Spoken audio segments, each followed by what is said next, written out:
আমি যদি আপনাদেরকে ছোট্ট করে বলি, কেন হুড়ে বাইবে নামাজি নামাজ কেন পড়ো না, বেনামাজি মারা গেলে দুজকে তার ঠিকানা। প্রথমত আসবে ফজর, পড়বে ফজর যে জনা, ফজর হবে পায়ের খড়ম, তামার তাপ লাগবে না। ফজর গেলে আসবে জোহর, পড়বে জোহর যে জনা, জোহর হবে মাথার ছাতি, সূর্যের তাপ লাগবে না। জোহর গেলে আসবে আসর, পড়বে আসর যে জনা, আসর হবে হাতের রোমাল, পুষবে গায়ের পছিনা। আসর গেলে আসবে মাগরিবি, পড়বে মাগরিবি যে জনা, মাগরিবে হবে খাওয়ার সম্বল, পিপাসা তো লাগবে না। মাগরিবি গেলে আসবে ঈশা, পড়বে ঈশা যে জনা, ঈশা হবে হাতের লাঠি, বড় ভয় থাকবে না। ঈশা হবে হাতের বাতি, অন্ধকারও থাকবে না। বলেন কেন হুড়ে বাইবে নামাজি নামাজ কেন পড়ো না, বেনামাজি মারা গেলে দুজকে তার ঠিকানা। বন্ধু, ইচ্ছে করে নামাজ ছেড়ে দিও না। কম পক্ষে 2,88,00,000 বছর জাহান্নামে থাকতে হবে রে। ও বন্ধু, এই জাহান্নামের কঠিন বন্ধু, কঠিন এই সাজা কখনোই আমাদের পক্ষে বন্ধু সহ্য করা সম্ভব হবে না। বন্ধুরে আমার, নামাজ এটা আল্লাহর কাছে সবচেয়ে প্রিয় জিনিস। কারণ মানুষের বডির মধ্যে যতটুকু জায়গা বানিয়েছেন, আমার দিকে তাকান, এর মধ্যে সবচেয়ে মায়া করে বানিয়েছেন মানুষের কপাল। এটা একমাত্র আল্লাহর কদমে বন্ধু ঠেকানো হয়। জোরে জোরে সুবহানাল্লাহ, আর জোরে বলুন না সুবহানাল্লাহ। বন্ধুরে আমার, আমি বলতে চেয়েছিলাম আল্লাহর হাবিব প্রস্তাব করেছেন 5 ওয়াক্ত। দেখেন সেটিংটা কেমন করে করেছেন বন্ধু। রাত পুরো শেষ, আপনি ইচ্ছে মতো ঘুমিয়েছেন, সকাল শুরু হবে সুবহ কাযিবের পর পরে বন্ধু সুবহ সাদিক শুরু। তখন দিনও না রাতও না, আপনার আমার কোনো ব্যস্ততাও নাই। এমন একটা সময় ফজর, দিনের একটা অংশ আমি প্রাণ ভরে বন্ধু কাজ করলাম। দেখেন দুপুরে লাঞ্চ টাইম এবং জোহরের টাইম একসাথে। আপনি অর্ধবেলা কাজ করার পরে একটু বিশ্রামের সময়, ঠিক কিনা বলেন? আপনি আবার খাওয়া দাওয়া করলেন বন্ধু, 10-12 মিনিট সময় নিয়ে নামাজটুকু আদায় করে নিলেন, আসরের নামাজ পড়লেন, আপনার ডিউটি শেষ। বাড়ি ফেরার আগে কর্মস্থল থেকে নামাজটা পড়ে বাড়ি আসলেন, আসার পরে সূর্য অস্ত গেল, দিনের খেলা শেষ হয়ে গেল, অন্ধকার বন্ধু গোটা পৃথিবী, বিশেষ করে গোটা বাংলাদেশে ডানা মেলে দিল, দিনের আলো শুরু হয়ে গেল, আপনার দেহের বিশ্রামের স্টার্ট। অন্ধকার যখন হয়, আপনার রিল্যাক্সের জন্য আল্লাহ রাত্র বানিয়ে দিলেন বন্ধু। আপনি তখন মাগরিবটা পড়লেন, খাওয়া দাওয়া শেষ করলেন, এশারের সময় শোয়ার সময় আপনি নামাজটা পড়ে ঘুমালেন। আমার দিকে তাকান বন্ধু, অনেক যিনি নামাজ ছেড়ে দিল তার দেহ থেকে মাথাটা কি হয়ে গেল? আলাদা হয়ে গেল। সে কখনোই জীবিত মানুষ হতে পারে না। আপনাদেরকে বুঝে নিতে হবে নামাজ কাকে বলে বন্ধু, নামাজের গুরুত্ব কতটুকু। আল্লাহ বলেছেন আকিমুস সালাহ, তোমরা সালাত কায়েম করো। তার মানে আপনি নিজে নামাজ পড়বেন এবং আপনার আহলে আওলাদ পরিবার শুভাকাঙ্ক্ষীকে নামাজ পড়ার জন্য তাদেরকে ট্রেনিং দিবেন। কেন দিবেন? আল্লাহ বলেছেন সূরা আনকাবুতের মধ্যে, ইন্নাস সালাতা তানহা আনিল ফাহশাই ওয়াল মুনকার। আল্লাহ রাব্বুল আলামিন বলেছেন তোমরা সালাত কায়েম করো, কারণ নামাজ মানুষকে খারাপ অশ্লীল কাজ থেকে বাঁচিয়ে রাখে। সুবহানাল্লাহ বলেন না? আপনি যদি বলেন হুজুর আমি খারাপ কাজ ছাড়তে পারি না, অন্যায় ছাড়তে পারি না, মানুষকে বকা দেওয়া ছাড়তে পারি না, দোকানে মানুষকে ব্যবসার মাধ্যমে ঠকানোটা বন্ধ করতে পারি না, এমনি করে করে আমি সামাজিকতা করি, সামাজিকতা করতে গিয়ে মানুষের উপর জুলুম আমি ছাড়তে পারি না, হুজুর আমাকে একটা মন্ত্র শিখিয়ে দেন, আমি মন্ত্র শিখিয়ে দিব নামাজ। কারণ সব উল্টা হতে পারে। আপনার আমার মালিকের জবান, কুদরতি জবান কখনোই উল্টো হতে পারে না।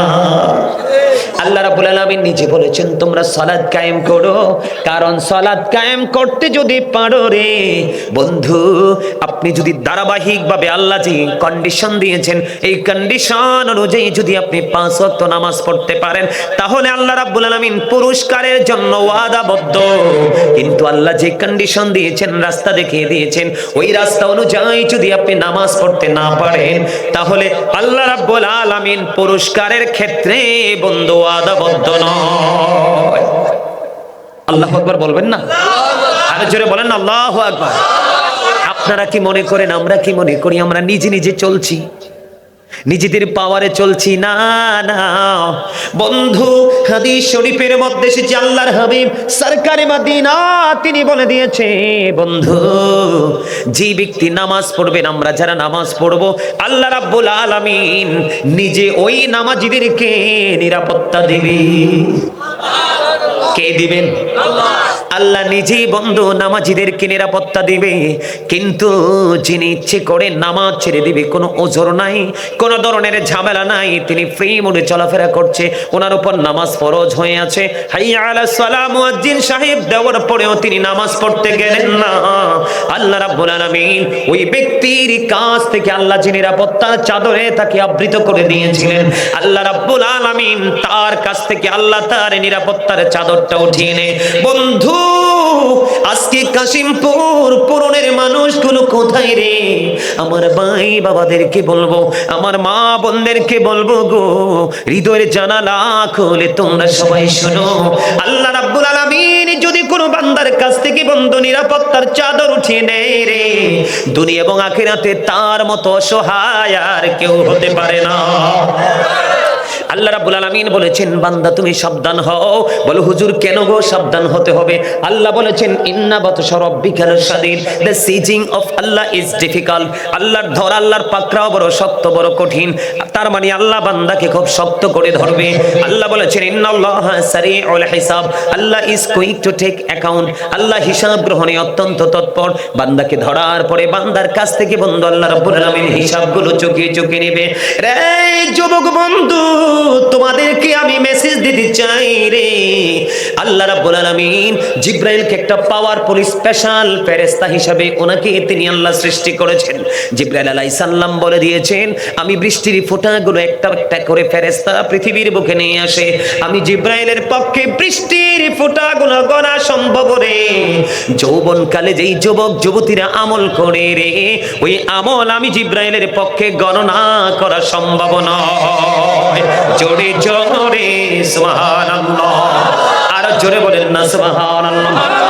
বন্ধু আমি যেটা আপনাদেরকে বলতে চেয়েছিলাম, মজাটা শুধু লাগিয়ে দিলাম। আল্লাহ বলেছেন আমাদের কাছ থেকে বন্ধু চুকি চুকি হিসাব নেবে। এর মধ্যে আউয়ালু মা ইউহাসাবু বিহিল আবদু ইয়াউমাল কিয়ামাতিস সালাহ। আল্লাহ রাব্বুল আলামিন আমাদের কাছ থেকে বন্ধু সর্বপ্রথম কিয়ামতের দিন আগে নামাজের হিসাব চাইবে। আল্লাহর কাছে সবার আগে নামাজের হিসাব দিতে হবে। বাঁচতে পারবা না, মরতে পারবা না বন্ধু, পালাতেও পারবা না। আল্লাহ বলেছেন বান্দা তোমরা সাবধান হও। আল্লাহ বলেছেন লা ইয়ামুতু, people will not die that day, সেদিন তোমাদের মরার কোনো সুযোগ নাই। আল্লাহ রাব্বুল আলামিন বলেছেন ফিহা ওয়ালা ইয়াহইয়া, people will not be able to live that day, সেদিন বাঁচার কোনো সুযোগ নাই, মানুষ সেদিন বাঁচতেও পারবে না।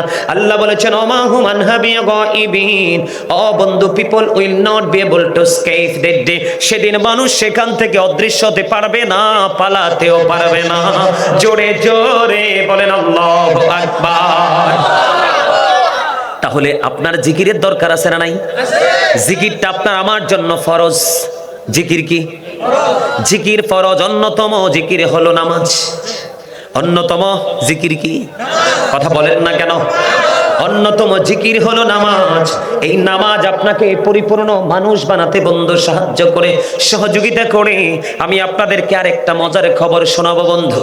আল্লাহর হাবিব সরকারে মদিনা তিনি বলেছেন, সালাতুল খামস ওয়াল জুমআতু ইলাল জুমআতি ওয়া রমাদানু ইলা রমাদানা মুকাফফিরাতুল লিমা বাইনাহুন্না ইযা তুনিবাতিল কাবাইর।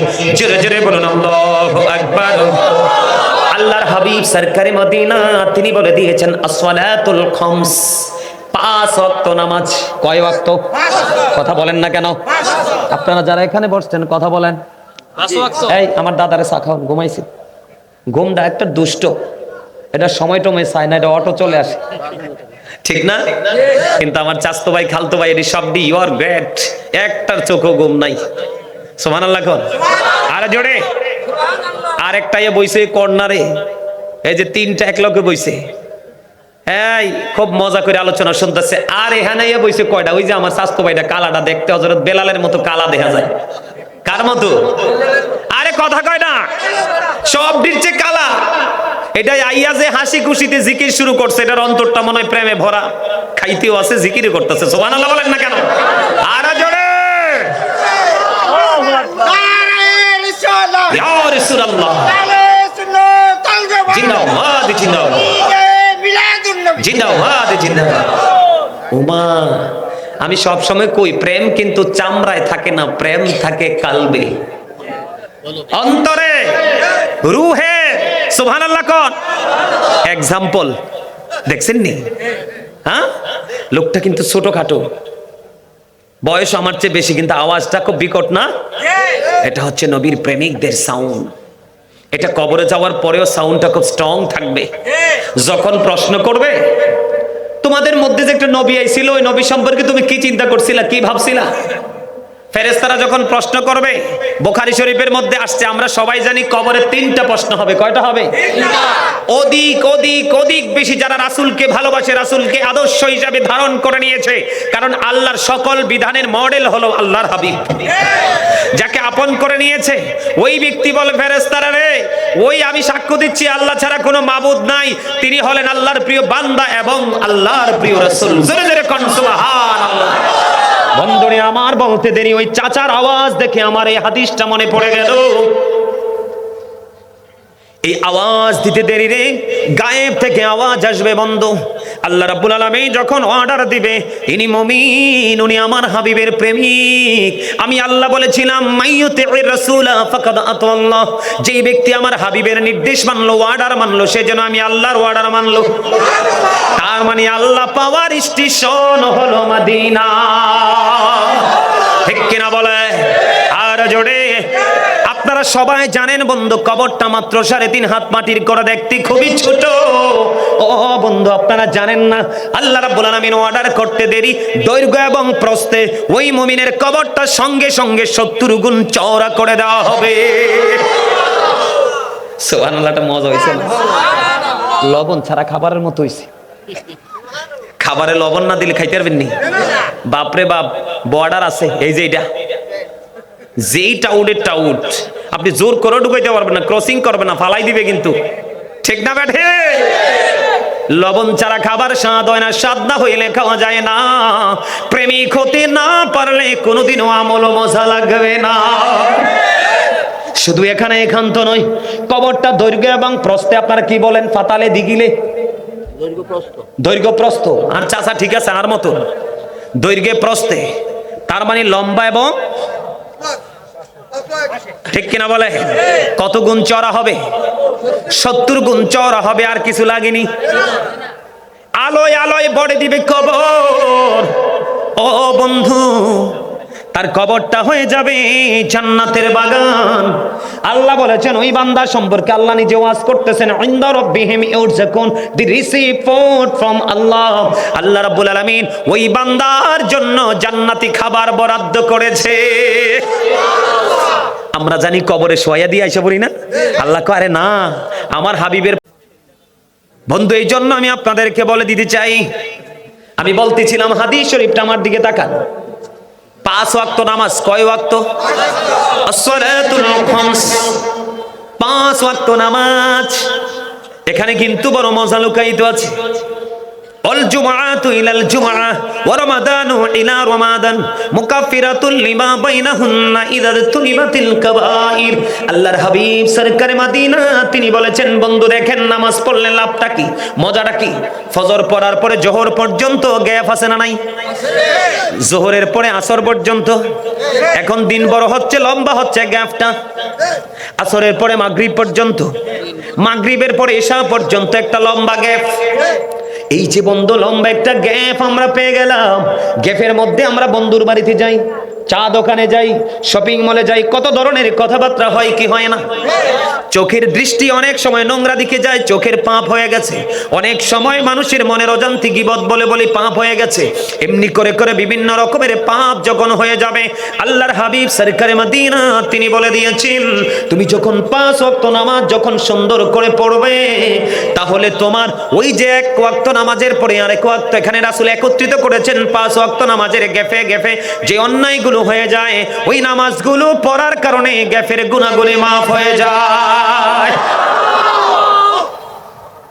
ওয়াল জুমআতু ইলাল জুমআহ, এক জুমা থেকে আরেক জুমা পর্যন্ত লম্বা একটা সময় আছে না নাই? কথা বলেন না কেন?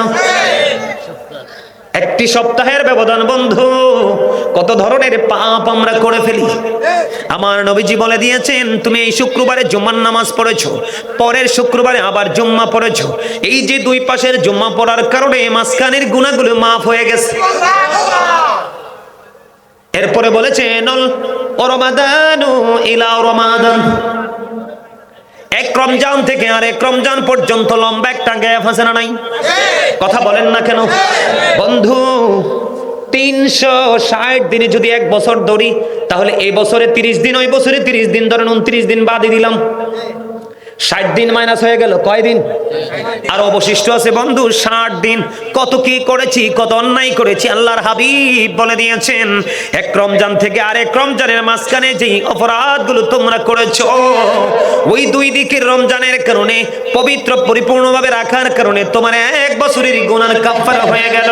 তবে নবীজি বলেছেন, মুকাফফিরাতুল লিমা বাইনাহুন্না ইযা তুনিবাতিল কাবাইর, তবে শর্ত হলো কবিরা গুনাহ থেকে বেঁচে থাকতে হবে, ইচ্ছে করে কবিরা গুনাহ করা যাবে না। কিটা কিটা খালি ইশারা টিশারা দিতেছেন কেন? কিটা কোন আমার কাছে কিটা? সবাই ডিনার করবে? যান যান ডিনার করে আসেন। আরে এটা তো খুব দুর্বল জিনিস। টাইম মতো দুপুরে যদি লাঞ্চ না হয়, সকালে ব্রেকফাস্ট না হয়, রাতে ডিনার না হয়, এটা কিন্তু বেইমানি করে ফেলে। কি বেইমানি? দেখবেন গ্যাসে ট্যাসে অবস্থা খারাপ। ঠিক নেই? যান আগে মাজারটা ঠান্ডা করে আইন। ঠিক না? আমার একটা ছোট ভাই আছে, একটু মজা করে কথা বলতো আর কি, এখনো আল্লাহ রাখছে আছে। হাতে পেটে খিদা লাগলে বলতো, মা আমার মাইদের বাড়িতে আগুন লাগছে। অনেকে আমরা বুঝতাম না আসলে কি কয়, আসলে তো মাইদের বাড়ি এইটা। ঠিক না? আরো জোরে একটু হাসি টাসি দিতে পারেন না? আরে হাসলে তো হাড়টা ভালো থাকবো। আরে আমনে যদি সব সময় যদি ওই পেঁচা দেখছেন নি, পেঁচা দেখেন নাই? আমি দেখছি কিন্তু কি মুখটা ভার করে বসে থাকে গাছের ডালায়, এটা দেখলেও মনে হয়েছে মনটা খারাপ হয়ে যায়। ওই সমস্ত ওই সুরতে যদি থাকেন বেশি দিন বাঁচতেন না। বলে হুজুর এটা কিতা কইলেন? মানুষ তো মানুষের জন্য, মানুষ তো আল্লাহ বানাইছে একলা থাকার জন্য না। ঠিক না? তো একলা একলা থাকতে থাকতে হাড়টা দুর্বল হয়ে স্পট ডেড, জাগাত শেষ। ঠিক না? এই জন্য মাঝে মাঝে একটু হাসি দিবেন। ওয়াজটা কি মজা লাগছে না? আরে মানুষের জীবনকে পরিবর্তন করার জন্য একটা হাদিস শরীফে যথেষ্ট। চমৎকার না? শুধু এই হাদিস শরীফটা মাথায় যদি রেখে যেতে পারেন, তাহলেই হয়ে যাবে জীবনটা ধন্য। আর জোরে বন্ধুরে আমার, আমি আরেকটা মজার জিনিস আপনাদের সাথে আমি যুক্ত করব। এখন কি শীতকাল তো চলে, প্রচন্ড ঠান্ডা। আজকে সকালবেলা মাত্র ছিল 9 ডিগ্রি সেলসিয়াস। একেবারে খারাপ অবস্থা আমাদের দেশের জন্য বন্ধু। আমরা পানি মাটির মানুষ, আমরা কিন্তু ইউরোপিয়ানদের মতো না। ঠিক না বন্ধুরে আমার? হযরত আবু যর রাদিয়াল্লাহু তাআলা আনহু থেকে হাদিস খানা বর্ণিত, তিনি বললেন নবীজি শীতের দিনে বের হলেন ওনাকে সঙ্গে নিয়ে যখন বন্ধু বের হলো, বের হওয়ার পরে দেখতে পাইলেন গাছের পাতাগুলো বিরামহীন ভাবে ঝরে ঝরে পড়ছে। গাছের পাতাগুলো যখন ঝরে ঝরে পড়ছে রে, আমার নবী আবু জরকে ডাক দিলেন। নবীজি গাছের ডাল স্পর্শ করলেন, আবু জরকে ডাক দিলেন। আবু জর উত্তর দিলেন, ইয়া রাসূলুল্লাহ আমি হাজির। নবীজি বললেন, রে আবু জর, তুমি চাইয়া দেখো শীতের কারণে শুষ্ক হয়ে যে গাছের পাতাগুলো ঝরে ঝরে পড়ছে। আল্লাহর প্রিয় বান্দা, আমি নবীর উম্মত, যারা নামাজের মাধ্যমে আল্লাহর কুদরতি কদমে মনটা ভরে সিজদা দিবে, ওই শীতের দিনের গাছের পাতার মতো তার আমল নামা থেকে সবগুলো গুনাহ ঝরে পড়ে যাবে। জোরে জোরে বলেন না সুবহানাল্লাহ, আর জোরে বলেন সুবহানাল্লাহ। কথাটা কিন্তু সহজ নয়। আল্লাহর হাবিব ওই শীতের দিনের গাছের পাতার সাথে তুলনা করেছে। আমরা যেন সহজে বন্ধু বিষয়টাকে বুঝতে পারি, আমাদের বুঝতে যেন কোনো অসুবিধা না হয়। আপনাদের এলাকায় শীতের দিনে গাছের পাতা সব ঝরে যায় না? বসন্ত আসার আগেই গাছের পাতাগুলো নতুন করে গজায়। বসন্তের হাওয়া যখন গায়ে লাগে বন্ধু, তখন কিন্তু আমাদের অনেক মজা লাগে। তখন শীতও থাকে না, গরমও থাকে না। দেখছেননি পুরনো গাছের পাতাগুলো ময়লা ছয়লা নোংরা দেখা যায়, এগুলো ঝরে যখন পড়ে যায়, নতুন যখন পাতাগুলো গজায়, গাছটাকে দেখতে অনেক অনেক বেশি মায়া লাগে। বন্ধু ও কাশিমপুর পুরনের মানুষ, তুমি যখন নামাজ পড়বারে বন্ধু, নামাজ পড়ার পরে ঠিক তেমনি ভাবে তোমার আমল নামা থেকে সব নোংরামি দূর হয়ে যাবে। তখন তোমার সব কিছু পবিত্র হয়ে যাবে। তোমাকে দেখতে সবার কাছে বড় মায়া লাগবে। তোমার চেহারাটা হয়ে যাবে নূরানি। জোরে জোরে সুবহানাল্লাহ। বন্ধুরে আমার, হযরত আবু হুরায়রা রাদিয়াল্লাহু তাআলা আনহু থেকে হাদিস বর্ণিত, আপনার আমার প্রাণের নবী তিনি বলে দিয়েছেন, তোমাদের বাড়ির আঙিনায় যদি একটা পুকুর বা নদী থাকে, কি থাকে? পুকুর বা নদী থাকে, তোমরা যদি দৈনিক 5 বার গোসল করো, তোমাদের শরীরের মধ্যে কোনো ময়লা থাকবে না। ঠিক তেমনি ভাবে উম্মত, তোমরা যদি রে আল্লাহ রাব্বুল আলামিনকে ভালোবেসে এবং ভয় করে যদি তোমরা 5 ওয়াক্ত নামাজ যদি যথাযথ নিয়মে যদি তোমরা 5 ওয়াক্ত নামাজ পড়তে পারো, তাহলে তোমার আমল নামা থেকে সবগুলো গুনাহ ঝরে পরিষ্কার হয়ে যাবে। আমি আপনাদেরকে বলি, আমাদের দামটা কত, আমাদের মর্যাদাটা কত, আমাদের পাওয়ার কত বন্ধু। ঈসা রুহুল্লাহ আমাদের নবীজির আগের নবী ছিলেন, পৃথিবীতে তিনি বিচরণ করেছেন। ঈসা রুহুল্লাহ একদিন বন্ধু রাস্তা পথে হাঁটতেছেন, হাঁটার সময় হঠাৎ করে ওনার সামনে বন্ধু প্র্যাকটিক্যালি একটা দৃশ্য ওনার চোখের সামনে পড়লো। দৃশ্যটা কি? দৃশ্যটা হলো বন্ধু, তিনি নজর দিয়ে দেখলেন একটা পাখি। পাখিটা একবার তার শরীরটাকে ধুলাবালির মধ্যে বন্ধু নোংরা করে ফেলছে। আমি এক্সাম্পল যদি দেই, আপনারা গ্রামের মধ্যে মুরগি এবং মোরগকে দেখেননি? দেখবেন মাটি আপনারা একবার উঠাইতে উঠাইতে গর্ত করে ফেলে, তার পুরো শরীরটাকে দেখবেন একবারে বালুময় করে ফেলে, একটু দূরে গিয়ে ঝাড়া দিয়ে পরিষ্কার করে আসেনি? ঠিক তেমনি ভাবে বন্ধু ঈসা নবীজি দেখতে পাইতেছেন, ঈসা রুহুল্লাহ একটা পাখি একবার তার শরীরটাকে ময়লা করছে, আরেকবার বন্ধু তিনি ওই পানির মধ্যে গিয়ে গোসল করতেছে, ধাপ দিয়ে ধাপ দিয়ে। একবার ময়লা করলেন, গোসল করলেন, আরেকবার ময়লা করলেন, গোসল করলেন, আরেকবার ময়লা করলেন, গোসল করলেন, এমনি করে করে 5 বার। ঈসা রুহুল্লাহ আশ্চর্য হয়ে গেল, কি রে এটার মানেটা কি? আশ্চর্য ধরনের দৃশ্য দেখতে পাচ্ছি। তখন আল্লাহর হাবিব আল্লাহ রাব্বুল আলামিন আল্লাহর নবীর কাছে সমাধান পাঠিয়ে দিলেন, ফেরেশতা পাঠিয়ে দিলেন। ফেরেশতা এসে আল্লাহর নবী ঈসা রুহুল্লাহকে ডেকে ডেকে বলেন, নবী গো, ও নবী, আপনার চিন্তা করার কোনো কারণ নেই, টেনশন করার কারণ নেই। কেন কারণ নেই? কই এটা হলো আখির নবীর উম্মতের নিদর্শন। আমি না বললাম সুবহানাল্লাহটা জান্নাতের ফল? এরপরও সুবহানাল্লাহটা কিন্তু অনেকেই বলেন নাই। দুর্বল হলে চলবে না, মরার পরে কিন্তু আর সুযোগ, অসুস্থ হলেও তো সুযোগ নাই। কথা বলেন না? এখন ভালো আছে, একটু পরে অসুস্থ হলেও কিন্তু আল্লাহর গোলামি করতে। এই জন্য তুমি অসুস্থ হয়ে যাওয়ার আগে সুস্থতাকে কাজে লাগাও। তুমি ব্যস্ত হয়ে যাওয়ার আগে তোমার ফ্রি সময়কে তুমি কাজে লাগাও। তোমার অর্থ ফুরিয়ে যাওয়ার আগে তুমি আল্লাহর সন্তুষ্টির জন্য দান করে যাও। মৃত্যুবরণ করার আগে তুমি তোমার জীবনকে কাজে লাগাও। বুঝে নিতে হবে, বুদ্ধিমান মানুষ ছাড়া সূক্ষ্ম চিন্তা করা কখনোই সম্ভব। ঈসা নবীকে কি বলতেছেন? কথা কন না, আপনারা না বললে মুখস্থ হবে না তো। এটা কার নিদর্শন? আখির নবীর উম্মতের নিদর্শন। কি ধরনের নিদর্শন? ওই যে পাখিটা দেখছেন ধুলাবালি লাগাচ্ছে, তার মানে এইটা হলো আল্লাহর হাবিবের উম্মত অপরাধ করবে। অপরাধটা করার পরে যখন তিনি হাইয়া আলাস সালাম মসজিদে শুনবে, নামাজের জন্য আসো, হাইয়া আলাল ফালাহ শুনবে, তখন তিনি পাগল পারা হয়ে ওনার অপরাধের কথা তিনি চিন্তা করবে না। মসজিদে গিয়ে আল্লাহর কুদরতি কদমে সেজদা দিবে। সেজদাটা দিতে দেরি রে, তার আমলনামা থেকে গুনাহগুলি ঝরে যেতে দেরি করবে না। তার মানে হলো ধুলাবালি মানে হলো অন্যায়, পাপ, অপরাধ। গোসল মানে হলো গুনাহ থেকে মুক্তি, নামাজ। এমনি করে করে প্রতিদিন তুমি যখন অপরাধ করবে বন্ধু, অপরাধের কথা ভয় করে বলে আমি পাপী এটা মনে করি তুমি কখনোই মসজিদ থেকে দূরে থেকো না, নামাজ পড়তে চলে যাবে। বন্ধু আমার দিকে তাকান, ছোট্ট একটা হাদিস আমি ব্যতিক্রমে ঢুকাই। অনেক মানুষ কিন্তু নিজেকে অনেক বড় পাপী অপরাধী মনে করে সে নামাজ পড়ে না, মসজিদে যায় না। আমি তো অন্যায় করেছি, এই কাজ কখনো করবেন না।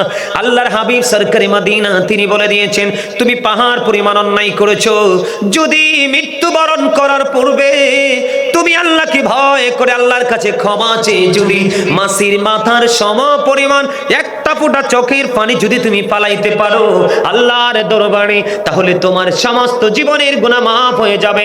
জাহান্নামের আগুনটা তোমার জন্য হারাম করে দেওয়া হবে। আপনারা বুঝেন নাই তো? শয়তান কইছে আল্লাহ তোমার বান্দা যতদিন পর্যন্ত বিচরণ করবে ততদিন পর্যন্ত আমি পথভ্রষ্ট করব। আল্লাহকে তোর ক্ষমতা দিলাম, আমার কত শুনে রাখ, আমার বান্দা যেই পর্যন্ত আমার কাছে ক্ষমা চাইতে থাকবে সেই পর্যন্ত আমি ক্ষমা করতেই থাকবো। কারণটা কি? এত আমাদেরকে এত এক্সপেক্ট করার কারণ কি? আল্লাহ বলেছেন ফি আইয়ি সূরাতিন মাশা রাক্কাবান। আরে আমরা লইয়া ওয়াজ করতেছে আল্লাহ, আর সুবহানাল্লাহ তো এখনো বন্ধ রাখছেন, ব্যাপারটা কি? সব সময় দেখবেন মসজিদে গেলে হুজুররা কয় জোরে কোন, মাহফিলে গেলে কয় জোরে কোন। এই জোরে কোয়ার মানে কি জানেন? আপনার আমার আওয়াজটা যত বড় হবে শয়তানের কানের পর্দা ফেটে যাওয়ার উপক্রম হবে, শয়তান একেবারে পালাইতে থাকবে। তার মানে শয়তান হচ্ছে আমাদের চিরস্থায়ী শত্রু। Satan is the eternal enemy of the believers. ইমানদারদের প্রকাশ্য শত্রু হলো শয়তান। এই জন্য তুমি জিকির করো আওয়াজ তুলে তুলে। জিকির কাল থেকে করা যায়, জবান থেকে করা যায়। আল্লাহর হাবিব সমাধান দিয়েছেন, অন্তর এবং কালব, রূহ এবং জবান দুটো মিলে যে জিকির করা হয় এটাই হলো সবচেয়ে উত্তম জিকির। এই জন্য আপনাদেরকে বলি, যত জোরে সুবহানাল্লাহ বলবেন আওয়াজ সহ্য করতে পারবে না তত দূরে যাবে, আর যত দূরে শয়তান চলে যাবে আপনি আমি ততই শত্রুমুক্ত। মজার খবরটা কি? আল্লাহ কয় ইন্না কাইদা শাইতানি কানা দাঈফা। আল্লাহ কয় শয়তান ডিসিপশন ইজ ভেরি উইক। ইমানদার মুমিন মুত্তাকিদের জন্য শয়তানের ধোঁকা একেবারে দুর্বল। It is nothing. হাজার চেষ্টা করলেও সে যুবক হোক বা বৃদ্ধ হোক, সে যদি আল্লাহ যদি তাকে কবুল করে নেয় তাকে হাজার বাধা দিয়ে আটকাতে পারবে না। সুবহানাল্লাহ কান্না আরো জোরে ওমা করেন। আর আমার এখানে বয়া কোন হুজুর সুবহানাল্লাহ কোন দেখেন আমি কি খেলাটা জমাই, কারণ আমি কিন্তু পাগলা। আমি আপনাদের মতো দর্শক সারিতে, আরে মিয়া এখনকার মতো তো ঘন ঘন মাহফিল হয় না। আমরা যখন ছোট ছিলাম কয়েক গ্রাম মিলে একটা মাহফিল হইতো। সব প্রত্যেকটা মাহফিলের প্রথম মুসল্লি ছিলাম আমি, আমার যতটুকু মনে পড়ে। আমি যে খেয়াল করতাম হুজুর কোথায় বসে আলোচনা করবে, হুজুর যেখানে বইব ঠিক নাক বরাবর বসতাম। হুজুরের আওয়াজ যত বড় তার চেয়ে বেশি দরুদ পড়তাম। হয়তো এই কারণে আজকে আল্লাহ রাব্বুল আলামিন গোলাম হিসাবে কবুল করেছেন। প্রত্যেকটা প্রোগ্রামে হয় প্রধান বক্তা, না হয় প্রধান অতিথি। চাইলেও ছোট জায়গায় আসতে পারি না, এটা আমি অহংকার করে বলছি না ভাই। একদিন একটা প্রোগ্রাম, ভাই আমাকে এশারের পরে মাইক দেন, কয় না হুজুর আপনারা আমরা প্রধান রাখবো, এশারের পরে মাইক দিব না, এবার না হলে আগামী বছর। এটা মালিক প্রদত্ত একটা নিয়ামত। কথাটাকে বুঝতে পারছেন আমার? আপনাদেরকে বোঝানোর জন্য এক্সাম্পল দিছি। তার মানে আপনার আমার ভয় করার কোনো কারণ নাই। তার আরেকটা মজার বিষয় হলো, নবীজি পৃথিবীতে এসে বলেছেন রব্বি হাবলি উম্মতি। কিয়ামতের দিন নবীজির জবানে থাকবে রব্বি সাল্লিম, শুধু উম্মতের শান্তি নিরাপত্তা কামনা করবে। আপনার আমার কান্ডারি একজন আছেন, সেটা হলো সরকারে দু জাহান ইমামুল রাহমাতাল লিল। নবীকে আপনারা নিশ্চয়ই ভালোবাসেন। নবীকে যদি কেউ ছোট করে, এই ছোট কথা কি কখনো গ্রহণ করবেন? নবীকে যদি কেউ আংশিক ছোট করে কথা বলে, আপনারা কি তার সাথে প্রেম রাখবেন? রাখবেন না। কারণ হচ্ছে কি জানেন, নবীকে কথার দ্বারা, চিন্তার দ্বারা, সাপোর্টের দ্বারা কোনো না কোনো ভাবে যদি প্রত্যক্ষ পরোক্ষ ভাবে ভিতর ভাই থেকে কোনো না কোনো অংশ দিয়ে যদি নবীকে ছোট করা হয়, তখন কিন্তু সে আর ইমানদার থাকে। আমাদের ঈমানই হলো নবী, কারণ নবীকে ভালোবাসার সর্বোচ্চ মর্যাদা দেওয়া আমাদের জন্য ফরজ, ইভেন নবীর আহলে বাইত পরিবার সহ। কারণ এই যে নামাজ দিয়ে তো ওয়াজ করতেছি, মজা করতেছি, নামাজ পড়তেছি, আপনার আমার মাজাই কুলাইতো না, জানেননি আপনারা? বন্ধুরে আমার, এই তো চলছে মেরাজের রজনী বন্ধু। আল্লাহর হাবিব মেরাজ করেছেন সশরীরে, আর আমাদের জন্য মেরাজ দিয়ে এসেছেন নামাজ। আমরা আল্লাহর সাথে কথা বলি নামাজের মাধ্যমে। তাহলে আমরা কিন্তু জুদা নই। আল্লাহর হাবিবের প্রেমের মধ্যে একটা নিদর্শন, আমাদের জন্য 50 ওয়াক্ত নামাজ বরাদ্দ। মুসা নবী কয়, আল্লাহর হাবিব গো, আপনার উম্মত তো দিন দিন দুর্বল হয়ে যাবে গো। আপনার উম্মত 50 ওয়াক্ত নামাজ পড়বে না, জীবন জীবিকা দুনিয়া নিয়ে ঘুরবে, ধীরে ধীরে তারা দুর্বল হয়ে যাবে গো নবী, আপনি কমাইয়া আনেন।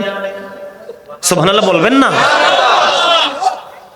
মুসা কালিমুল্লাহ পরামর্শ দেওয়ার পরে আল্লাহ রাব্বুল আলামিনের কাছে, আপনার আমার প্রাণের নবী মুসা এবং আল্লাহর কাছে 9 বার বন্ধু আসা যাওয়া করেছেন। 9 বারে হয়েছে 18 বার, একবার যাওয়ার একবার আসা।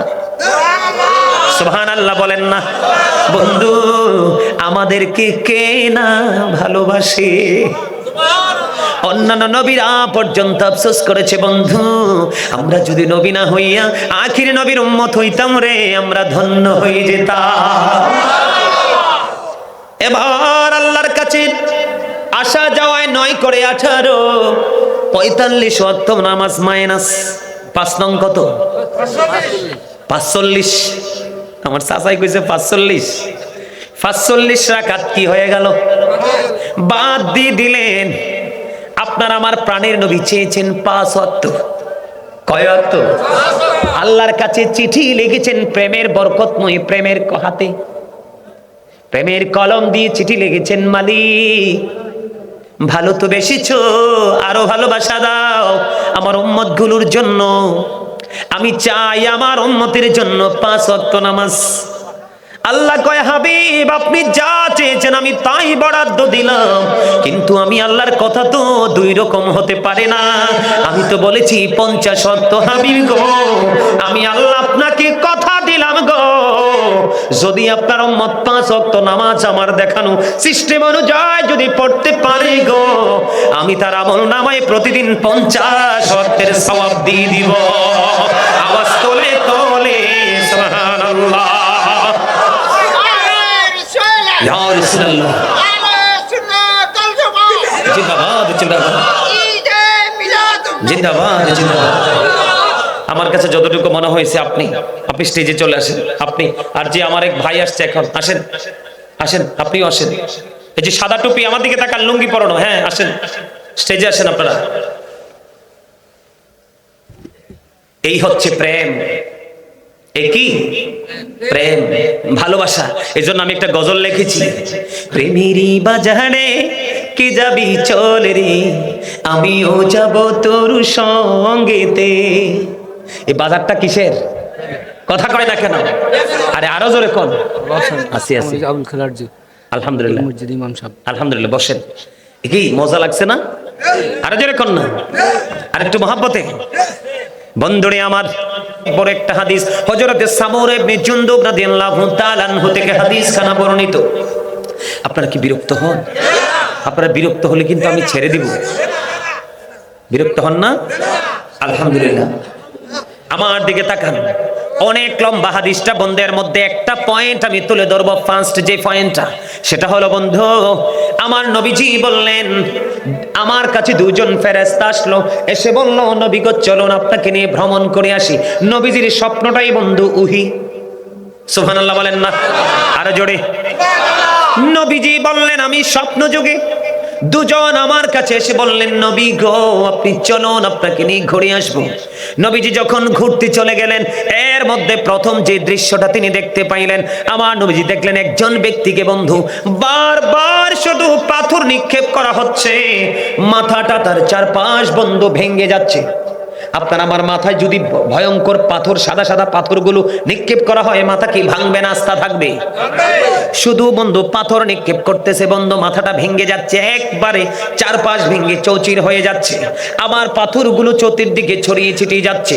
ওই ব্যক্তিটা যিনি পাথরটা নিক্ষেপ করতেছেন, উনি আবার পাথরগুলো কুড়িয়ে আনতে গেলেন। পাথরগুলো কুড়িয়ে আনতে আনতে চাইয়া দেখলেন ওনার মাথাটা আবার বন্ধু পরিপূর্ণ ইনটেক হয়ে গেছে। কি রে, কি আশ্চর্য ধরনের ঘটনা!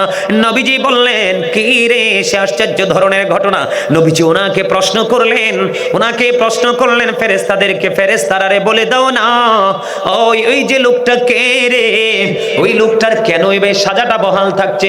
কন্টিনিউ তাকে পাথর নিক্ষেপ করা হচ্ছে, মাথাটা ভেঙে একেবারে আপনার কাঁচামরিচের ভর্তার মতো হয়ে যাচ্ছে। আবার যখন পাথরগুলো খুঁজে খুঁজে আনতে যাচ্ছে, আবার একত্রিত করার আগে তার মাথাটা আবার কি হয়ে যাচ্ছে, পরিপূর্ণ একত্রিত হয়ে যাচ্ছে। রহস্যটা কি, তার অপরাধ কি? এবার ওই ফেরেশতারা ডেকে ডেকে বলছেন, বন্ধু ইয়া রাসূলুল্লাহ, ইয়া হাবিবাল্লাহ, নবী গো ওই লোকটার অপরাধ হলো দুই রকম। কন্টিনিউসলি দুই ধরনের অপরাধ করে ঘুমায়। ইয়া রাসূলুল্লাহ, প্রথম অপরাধ হলো ওই লোকটা কোরআন তেলাওয়াত শিখেছিলেন অত্যন্ত চমৎকার করে। তিনি কোরআন তেলাওয়াত শিখার পরে তিনি কোরআন তেলাওয়াত, কোরআন থেকে দূরে থাকতে থাকতে তিনি কোরআনটা ভুলে গেছে। নাউজুবিল্লাহ বলেন না।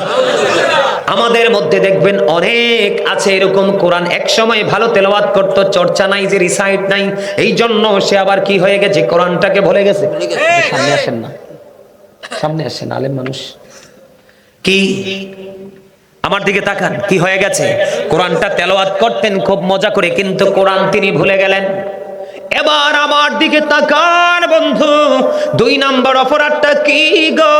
দুই নাম্বার অপরাধটা হলো, আমার নবী বলেছেন সে প্রত্যেকটা রাত্রে এশারের নামাজটা ইচ্ছি করে ছেড়ে ছেড়ে সে ঘুমিয়ে যাইত। এই জন্য কন্টিনিউ তার এই সাজাটা বহাল। ওই যে আমি বলেছিলাম, লা ইয়ামুতু, মরতে পারবা না, ফিহা ওয়ালা ইয়াহইয়া, বাঁচতেও পারবা না, ওয়ামা হুমান হাবি গায়বিন, ওখান থেকে তুমি আর পালাইতেও পারবা না। বন্ধু বড় দুঃখ। ও বন্ধু, এই যন্ত্রণা কেমন করে সহ্য করব? এই জন্য আমি বলবো, নামাজ কখনো ছাড়া যাবে না। আপনি যদি ভালো একজন পরিপূর্ণ মুমিন হয়ে কবরে যেতে চান, পৃথিবীতে আপনি ভালো ভালো কাজের সাথে নিজেকে সম্পৃক্ত করতে চান, তাহলে আপনি 100% ইমানদার হওয়ার পরে আপনার দ্বিতীয় কাজ হলো যথাযথ নিয়মে পবিত্র হয়ে, পবিত্র পোশাক নিয়ে, আল্লাহর বিধান মেনে আপনার নামাজ পড়া। জোরে জোরে কন্যা সুবহানাল্লাহ। আমার দিকে তাকান, নামাজটা কেমন করে বন্ধ পড়তে হবে? আমাদের দেশের মধ্যে বিশেষ করে শুক্রবারে দেখা যায়। আজকেও আমি আপনাদেরকে বলি, কষ্ট পাবেন না, আমি যখন এই মসজিদের মধ্যে ঢুকেছি, আমি একজন মেহমান, আমি নামাজ পড়তে ঢুকেছি, আমার সাথে আরেকটা ছেলে সুন্দর চিকন করে দাঁড়িয়ে আছে। আমি দেখলাম আমার একটা ছোট ভাই, সে এই পাশে দাঁড়িয়ে নামাজ পড়ছে। এই কর্নারে একটা বেড দেওয়া আছে, বেডের উপর বসে বসে তিনটা ছেলে ইচ্ছে মতো কথা বলতেছে, যেটা আমি প্র্যাকটিক্যালি আমার কানের মধ্যে আওয়াজটা আসতেছে, তারা দেদারসে কথা বলতেছে। এই যে মসজিদের পবিত্রতা, মসজিদকে কিভাবে স্যালুট জানাতে হবে, মসজিদকে কিভাবে পৃথিবীর সকল কর্ম থেকে মুক্ত রাখতে হবে, এটা আমরা অনেকেই জানি না বন্ধু। আমি আপনাদেরকে বলে দিতে চাই, আল্লাহর হাবিব একদিন নামাজ পড়তেছেন, হঠাৎ করে এক ব্যক্তি এসে বললেন, একজন এসে বললেন, আমার লাল ওটটা হারিয়ে গেছে। কি হয়ে গেছে? আমার লাল ওটটা হারিয়ে গেছে, এই ওটটার সন্ধান কেউ তোমরা জেনেছো কিনা? আমার নবীজি নামাজরত অবস্থায় ছিলেন। নবীজির যখন নামাজটা শেষ হয়ে গেল, নবীজি নামাজ শেষ হওয়ার পরে বললেন, তোমরা দোয়া করে দাও সে যেন তার লাল ওটটা খুঁজে না পায়। জোরে জোরে সুবহানাল্লাহ। রিঅ্যাকশন হয়ে গেল না? কি হয়ে গেল? দৌড়ে এসেছে, আমার লাল ওটটা কোথায় গেছে তোমরা দেখেছো কিনা? হাদিস শরীফ কিন্তু। আমার নবীজি বললেন, তোমরা দোয়া করে দাও সে যেন তার লাল ওটটা খুঁজে না পায়। নবী গো, কেন গো? আমার নবীজি বলে দিয়েছেন, এই মসজিদ তোমার লাল ওটের তালাশের জন্য বানানো হয় নাই, এই মসজিদ বানানো হয়েছে মাওলার জিকিরের জন্য। এখানে জিকির ছাড়া অন্য কোনো কিছুই চলবে না। বন্ধু, যেই মসজিদে অনেক লম্বা জামাত হয়, বিশেষ করে শহরগুলোতে, আর গ্রামের মধ্যে হয় প্রতিনিয়ত জুম্মার দিনে, আছে না নাই? আমার দিকে তাকান, আল্লাহর হাবিব বলেছেন, আমরা যে রীতিমতো অনেক বড় একটা অন্যায় করি, নামাজ পড়তে যাওয়ার পরেও আমরা সেদিকে খেয়াল নাই। আমার কথাগুলোকে আপনারা ব্রেইনে ঢুকাচ্ছেন নাকি বের করে দিচ্ছেন? আমরা যখন নামাজ পড়তে যাই বন্ধু, একজন মানুষ অনেক লম্বা নামাজ পড়ে, কারণ আল্লাহর পাগল। ওই নবীজি যেভাবে নামাজ পড়েছেন সে কিছুটা হলেও ওইভাবে ফলো করে, লম্বা সময় নিয়ে নামাজ পড়েন, সুন্নাত নফল পড়তে বেশি পছন্দ করেন। এখন আপনি তো কমার্শিয়াল, আপনি ডিজিটাল মুসল্লি, আপনি ফরজ ছাড়ার কিছু পড়বেন না কি? আমার কথাগুলো কি ভালো লাগে? আপনি কিন্তু একটু ডিজিটাল, একটু কমার্শিয়াল। আল্লাহও কমার্শিয়াল না, রাসূলও কমার্শিয়াল না, আল্লাহর ওলিরাও কমার্শিয়াল ছিলেন না। এখনো পৃথিবীর বুকে যাদের সিনায় অত্যন্ত 100% আল্লাহ রাসূলের প্রেম এবং ভয় আছে, তারাও বন্ধু কমার্শিয়াল না। বলে হুজুর যদি কাজ থাকে সেটা হলো ভিন্ন কথা, ওজোর থাকলে কোনো ফতুয়া চলবে না, ঠিক না ঠিক? যেটা আপনারা করে না পড়লে নয়, পরে চলে যান, পরে আপনি আদায় করবেন। আমার দিকে তাকান, আল্লাহর হাবিব বলেছেন, যদি একজন নামাজির সামনে দিয়ে অতিক্রম করাটা কত বড় অন্যায়, যদি কোনো মুসল্লি জানতে পারত, সে তাহলে 40 পর্যন্ত দাঁড়ায়া থাকতো। আজকেও আসার সময় হাদিসটা দেখে এসেছি, কি পর্যন্ত? 40 পর্যন্ত দাঁড়ায়া থাকতো। এখানে কি রহস্য আছে না? বন্ধুরি আমার, 40-এর মানিটা কি?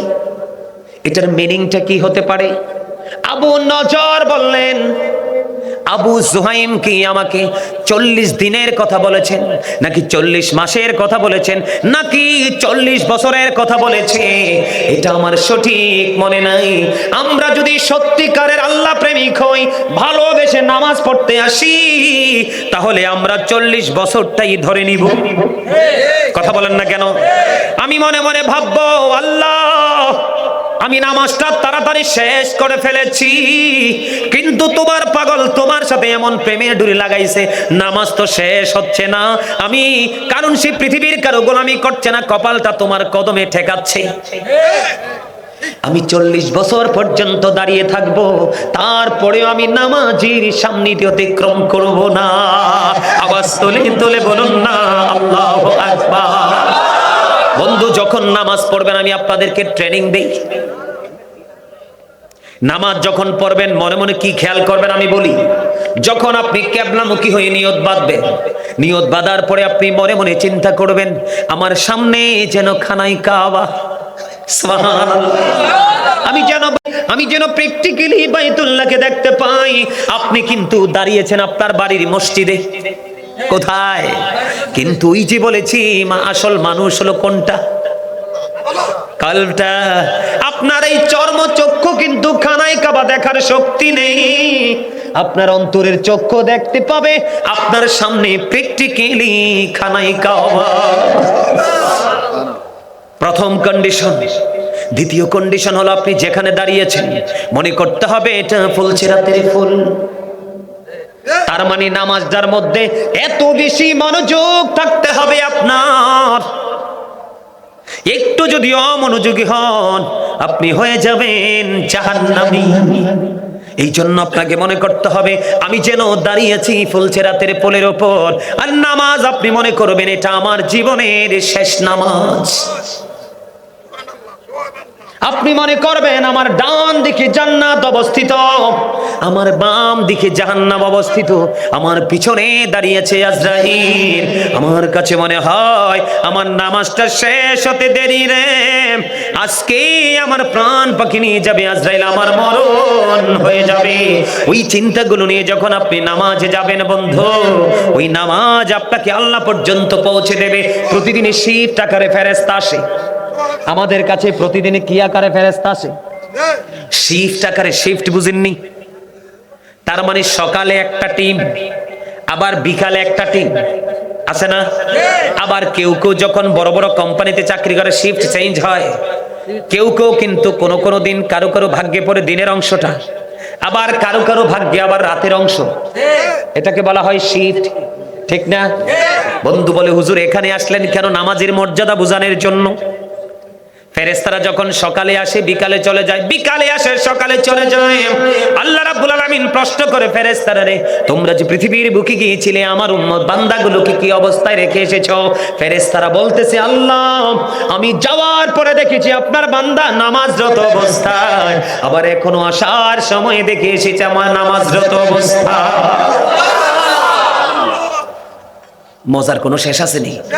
তবে শুক্রবারটা বেশি সেন্সিটিভ। আপনারা কিন্তু খুতবা যখন ইমাম সাহেব দিতে চায় তখন দৌড়ে যান, তখন যাওয়ার পরে কিন্তু আপনার সবচেয়ে বড় একটা ক্ষতি হয়ে যায়। বাঁচতেন না তো বেশি দিন, কারণ আগের যুগের মানুষের তুলনায় এখনকার মানুষের হায়াত নাই বললেই চলে। আগের যুগের মানুষের সুস্থতার তুলনায় এখনকার যুগের মানুষের সুস্থতা 50%-এরও নিচে। আগের যুগের মানুষের যে সুন্দর মানসিকতা, সেই তুলনায় এখনকার যুগে সুন্দর মানসিকতার ইয়াং ছেলেদেরকে খুঁজে পাওয়াই মুশকিল। কথা বলেন না? আমি ভুল বলছি? আপনার সামনে দেখেন কত সুস্বাদু খাবার, কিন্তু আপনার বডিতে এমন বেদি বাসা বেঁধেছে, সামনে থাকার পরেও খেতে পারছেন না। আমরা পারছি না, এটা আমাদের কর্মের ফল। কিসের ফল? আরো জোরে বলেন না, কিসের ফল? কর্মের ফল। বন্ধু আমি আপনাদেরকে বলি, জুম্মার দিনে যে আপনারা খুতবা দেওয়ার সময় যে দৌড়ে চলে যান, জুম্মার দিনের তালিকায়, ফেরেশতাদের তালিকায় যে আপনার নামটা ওঠার কথা, সেটা তো উঠছে না। বলে, হুজুর কেন গো, সেই তালিকা থেকে আমি কেন আউট হয়ে গেলাম? আউট হয়ে যাওয়ার কারণ হলো বন্ধু, যখন ইমাম সাহেব খুতবা দেওয়ার জন্য মসজিদের মিম্বরে দাঁড়িয়ে যায়, খুতবাটা এতটাই জরুরি, এতটাই গুরুত্ব বন্ধু, যেই ফেরেশতারা আপনার লিস্ট করাই নিয়ে যেতে থাকে। আল্লাহর অর্ডার হলো, যখন ফেরেশতারা খুতবা দেওয়া, ইমাম সাহেব খুতবা দিবে, তখন তুমি তোমার ডায়েরিটাকে ক্লোজ করে নাও, বন্ধ করে নাও, তুমিও ইমাম সাহেবের খুতবার জন্য দাঁড়িয়ে যাও। আমরা কতটাই কপাল পোড়া। ফেরেশতারা কি জাহান্নামে যাবে? তারা জান্নাতের খাদেম, ঠিক কিনা বলে? আমাদের জন্য তারা খাদেম হিসেবে কাজ করবে। ওই ফেরেশতাদের মধ্যে যদি এটা থাকে, আপনার আমার মধ্যে আরো বেশি থাকা দরকার না? কিন্তু আপনি আমি কি করছি না? তুলবা ভোমরা আছে না, বল্লা বল্লা, আপনারা কি বলেন? একটি হচ্ছে কালো, আরেকটি হচ্ছে হলুদ। হলুদরার তুলনায় কালোটা বেশি ভয়ঙ্কর, দেখতে একটু হিংস্র লাগে, আছে না নাই? ইমাম বুখারী তিনি যখন বলা নয় আপনাকে একটা নয়, দুইটা নয়, 10টা কামড় দিয়েছে, এই বিষ কেমন করে সহ্য করে আপনি নামাজে দাঁড়িয়েছিলেন? এবার ইমাম বুখারী তিনি ডেকে ডেকে বললেন, আমি যখন নামাজে দাঁড়িয়ে যখন কোরআন তেলাওয়াত শুরু করেছি, আমার কাছে কোরআন এত মধুর মনে হয়েছিল, ওই বিষাক্ত পোকার বিষে বরাজ মুখ দিয়ে যে আমাকে কামড় দিয়েছে, এটা আমি অনুভবই করতে পারি না। আর আপনি আমি নামাজে গেলে ছোট্ট একটা সাউন্ড হলে কিন্তু, আর মশাই যদি একটা কামড় দেয়, এটা কোনো বিষাক্ত না, হিংস্র না, থাবড়া থাবড়ির ঠেলায়। আর ইমাম সাহেব যদি একটু লম্বা করে কেরাতটা, আলোচনাটা লম্বা করে, অমর খোদা এই যে কি হইবে, মুই এই কিছুই কইতে পারবো না। হাসতে তো পারলেন না, কয়েকজন একটু হাসি দিলেন। আচ্ছা, মাঝখান দিয়ে একটু বরিশালের কথা কইছি। আপনাদের কাছে বরিশাল? এখান থেকে কাছে বরিশাল? আরে মনু কি কইতেছেন আপনি? মুই তো বরিশাল যাইয়াইছি, নদী পার হইলে তো মাত্র এদিক দিয়ে শরীয়তপুর, শরীয়তপুর পার হইয়া বহুদূর বরিশাল, ঠিক না? বোঝানোর জন্য বলেছি নামাজকে অত্যন্ত গুরুত্ব দিয়ে পড়তে হবে। আমরা নামাজ পড়ি ঠিকই, কিন্তু আমাদের আরেকটা অসচেতনতা আছে, বলবো। আপনার আমার ঘরের মধ্যে কত দামি দামি পাঞ্জাবি আলমারিতে তাও করে রেখে দিয়েছি, কিন্তু নামাজে নেই না।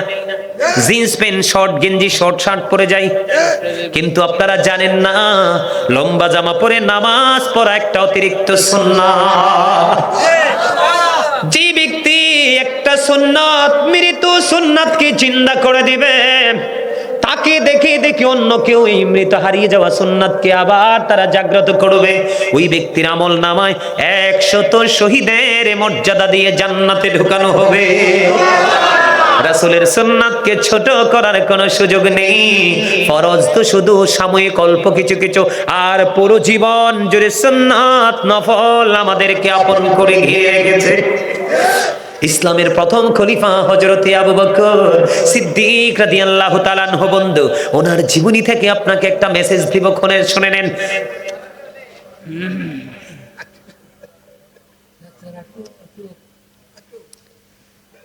আপনারা এই আলোচনাটা শুনলে আপনাদের হৃদয়টা ওলটপালট হয়ে যাবে।